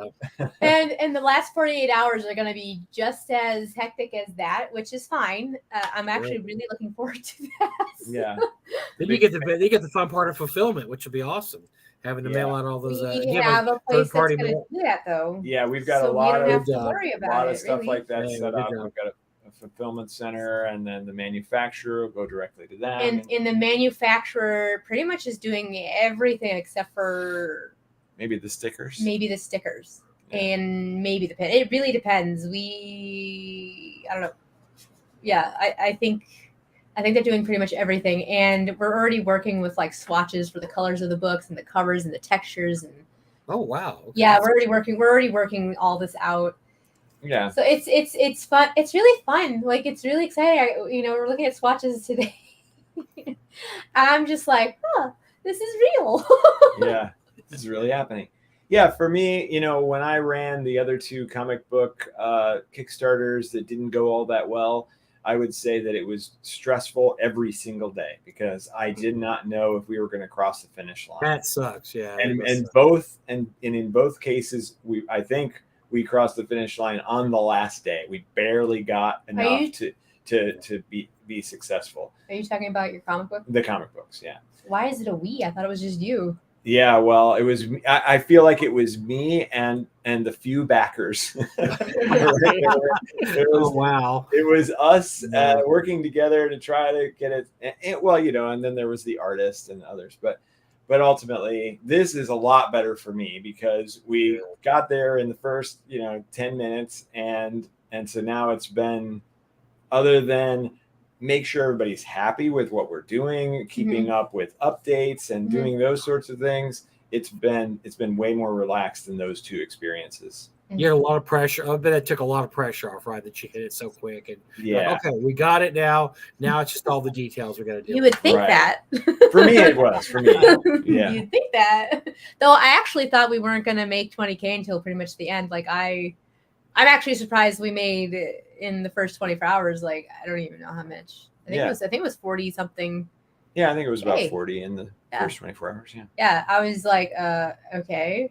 I thought we'd be like half leaping over the finish line for 20K here, and sometimes it surprises you. It's very. I remember Kelsey saying how I said, "When did you realize, or when were you just shocked?" And she said, when we funded so quick, and then money just kept coming in. And she goes, yeah, we never in the wildest dreams. I mean, they thought they were going to do pretty good because they did a lot of marketing and social media, but they in their wildest dreams never thought 1 point. I said, when did you figure you're going to make $1 million? She goes, when we made $1 million. Because until then, I didn't really think it was true. I was like, that's pretty much true. If it just hits you like that, it's just kind of out of nowhere. I mean, nobody really predicts you to do that well on a Kickstarter. Right. Yeah. But I'm noticing that there's a lot of games that are doing very well. You're getting that $1 million or up success rates way more than I remember it in the past. Mm-hmm. So, one of the things that I think is happening is that people are being open to Kickstarter. It's taken a long time, Right. Kickstarter or crowdfunding in general to become a mainstream thing. But what we learned in this is that unless you've funded something through a crowdfunding before, then you probably won't do it. So it's very few percentages of people who have never crowdfunded will actually crowdfund your project. Most 99% of all of the backers that you get have crowdfunded something else in the past. Right. And so as that slowly creeps up, and as more and more people become comfortable with it, excited about it, interested in it, then I think that's why we're seeing the bigger numbers than what we used to see. I think also you have to be a part of community so people can trust you to be able to give you your money, because there are funded projects that do not deliver. Yeah. So there's the it's changed so much, because it used to be the Wild West out there when you just had an idea and like, I have this great idea, I want to kickstart. And now you pretty much have to have a finished product to show people, like, this is what I've got going. And I think that leads to more people doing Kickstarter because they feel less apprehensive about giving their money away. Whereas in the old days, like, it was the absolute Wild West. I mean, Eric and I can tell you all the Wild Kickstarters we used to talk about all or the time. Far West, Mike. How about let's or Far West, yes. Far West, which shipped its PDF last week. 12 years. Did it work? Did they actually ship them? Hey. PDF actually came out last week. Sorry. Or this week. The PDF just came out. You're too for fat. Far West. I have not looked at it other than to pull out the really bad photoshopped art and put it up on my- They still have The that art- picture of you in there, the Photoshop of you Yeah, why? with the kung fu. Yeah. Wait, what? All right. Oh, jeez. All right, hold on. No, you don't have to get this long. This is a long story. Don't bore these. No. poor people They with don't this. need a long story. They just need to see the horrible art. This is a Kickstarter that funded, like, I don't know, was it 12 years ago or something, that Eric paid extra to have his picture or a picture of him on the book, and it's just Yeah, a lot of people paid extra. And what happened is Rick Hershey, who's a very competent artist, was supposed to be doing the art. And quickly, Rick realized that he was not going to be compensated properly for the work he was doing. And So then Rick was like, "Yeah, I'm out of here." And then Gareth Skarka decided to take on the art process himself. Oh boy! Gareth is not an artist by trade, but he learned it quickly. I'm not saying he learned it well. I'm just saying he learned it quickly. There's here. By the way, thank you, Bear, for the $5. That's awesome. Thank you, sir. Eric can get a haircut this week because his hair looks terrible. I'm overdue. But, all right, so this is just samples of the art. The one with the lower left is my head's cut off in this shot, but oh boy, you can see how high quality the artwork is in this book. Oh boy, I was like, no. So I have. It started out as a D20 game, but then it morphed into an open D6 rule set. He's done entire blogs on this. If you ever want to see all the hilarity of a project that took 12 years and it just kept getting cats dying, people dying, people getting sick. It my 12th wedding anniversary. I mean, I backed this. I think I backed this the day before our wedding or something like that. It was just like, oh my gosh. Or no, the picture that I had to take to get that quote artwork done was like the night before our wedding. I'm like, oh my God, I didn't take the picture. And Rachel's like, I'll take it for you because I got to get it in by tonight. It's like, because I had so much stuff going on. Wow. And then did you know you could have been 12 years late and you'd have been fine. So you didn't know that. Oh my gosh, wait, they haven't delivered the book yet and it's 12 years later? And they the PDF. Just delivered the PDF. Yeah, actually, here. Mostly.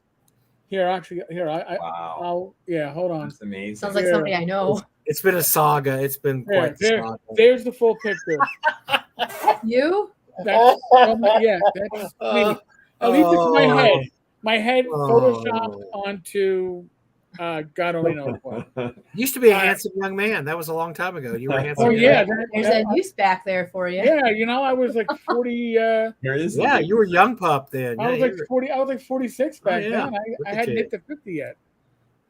God. But yeah. Can I plug something real quick? If you're on Facebook on the NTRPG Con auction page, I'm running auctions for the benefit of Darlene. I almost forgot to mention this. And we didn't even talk about this. It looks like Darlene had a really interesting week. It looks like she's going to get some help with her roof because the good guy in gaming, Steve Chenault, came out and said that he's going to compensate her for any maps that are used in the reprint project that Troller Games is doing, and that's great news for Darlene because she really needs the money. But anyway, we're auctioning off some items. Some of those belong to Darlene. They have a certificate of authenticity. Some were just donated, but the money's all going to Darlene. So it's probably about $2,000. I mean, it's not a ton, but every little bit's going to help her. So if you're on Facebook, look for North Texas RPG Con auction page, and if you want to throw in there's a couple of items that are still going kind of cheap. And she has a Patreon too. I'm sorry, I wasn't prepared. I didn't have a link for it or anything. But yeah, the Castles of Gig reprint they're doing. Her maps were in there, and apparently she has a contract from Gary that she was supposed to reprint of the map, and she posted. I don't know if you noticed, Eric, but she took the post down too. She did. I saw that. Which is good. And then Steve Chenault said he would definitely honor the terms of the contract as Gary. Honor any terms. He's a stand-up guy. He's a really stand-up guy in this industry. So that's great for. Hopefully that'll help Darlene out because she really needs some money for her roof, fix her roof in her house. So anyway, I just want to throw that in there. Sorry, I didn't mean to interrupt, but I totally forgot. I should have mentioned that earlier. Mike, what am I going to do with you, man? I don't know. These guys distracted me the whole time. They were so much fun. They just, we were having a ball, and so I forgot all the stuff I wanted to talk about this time. Now we'll have to talk about it next time. So you just want to talk about how awesome our book is the whole time, yeah? Sure. Yeah. And focus you all. We might do next week on your show, on your book too. I mean, we'll do like 3 or 4 weeks. It'll be like next week will be the day before it closes. Oh, next week's the day before it closes. Yeah. Probably have a live left, on it. right? I think we'll mention it again next week then. Cool. Yeah, I'm sure you guys. Look, you do not need our help at this point. You guys are doing great, and we're happy to see small press guys do as good as you get. We're just really happy to even be a little bit part of it. So congratulations to what you guys have done. It's really an accomplishment. It's really cool. Thanks. Thank you very much. Yeah, this was a lot of fun too. I have to agree with you. We had a blast. That's what happens when you have a show when 2 guys don't know what the hell they're doing, and you just come on and shoot the shit. Talk about random basically stuff. what we do. That's pretty much what we do. That's great. It's like hanging out at your local pub. By the way, folks, about a week ago, I did a blog post on Unnatural Selection. You can go read the blog post. Oh, that's cool. Thank you. I don't think I saw that. Yeah, no, I like to, on the blog side, I like to cover Kickstarters and deals of the day at drive-through and all that stuff. I do the quote creative content mostly on this side, if you can call it creative. Oh shit! I just fucked. Okay. You just leave the. Did I just leave the? Yeah, you did. I don't even see it. Oopsie. We can hear you though. You're fine. Don't yeah. Hello. Now you can do your secret singing. No. Now you're off screen, but your voice is still on screen. There we go. Hello. There you go. But she back. So there's the link, folks, to or to go to Tenkar's Tavern and go back about, I don't know, 7 or 8 days. I think I did it in prep for this show. I did actually do it in prep for this show. You see? I can actually be organized at some points. Good job. That's great. I'm unlike the most organized man in the OSR. That's me. But I don't like to brag about it. But yeah, true. Because we can't, but that's besides the point. Folks, huge thank you to our guests. They have been awesome. Bunny, Zane, thank you. Yes, thanks so much for coming. This is great. Yeah. Next project, let us know when you have a project again. We like to have people on for various projects. So when you get another one up and rolling, let us know. Yeah, we have another one planned. Yep. All right, I knew it. Of course you do. Yeah. And you guys in the chat, you just chat a lot. I swear. My He's really whole good at show- talking. Well, I'm talking about the people I'm really in the chat, bad. man. The people, you I know, the knew he was talking people about the people chat. just to keep up with people like Mr. Gunn, who was like, Well, he's good at reading. Your fingers are way too damn fast, Mr. Gunn. I'm sorry. Well, and I tell you what's great is we started out slow. There was like maybe only 8 people watching. I'm like, where is everybody tonight?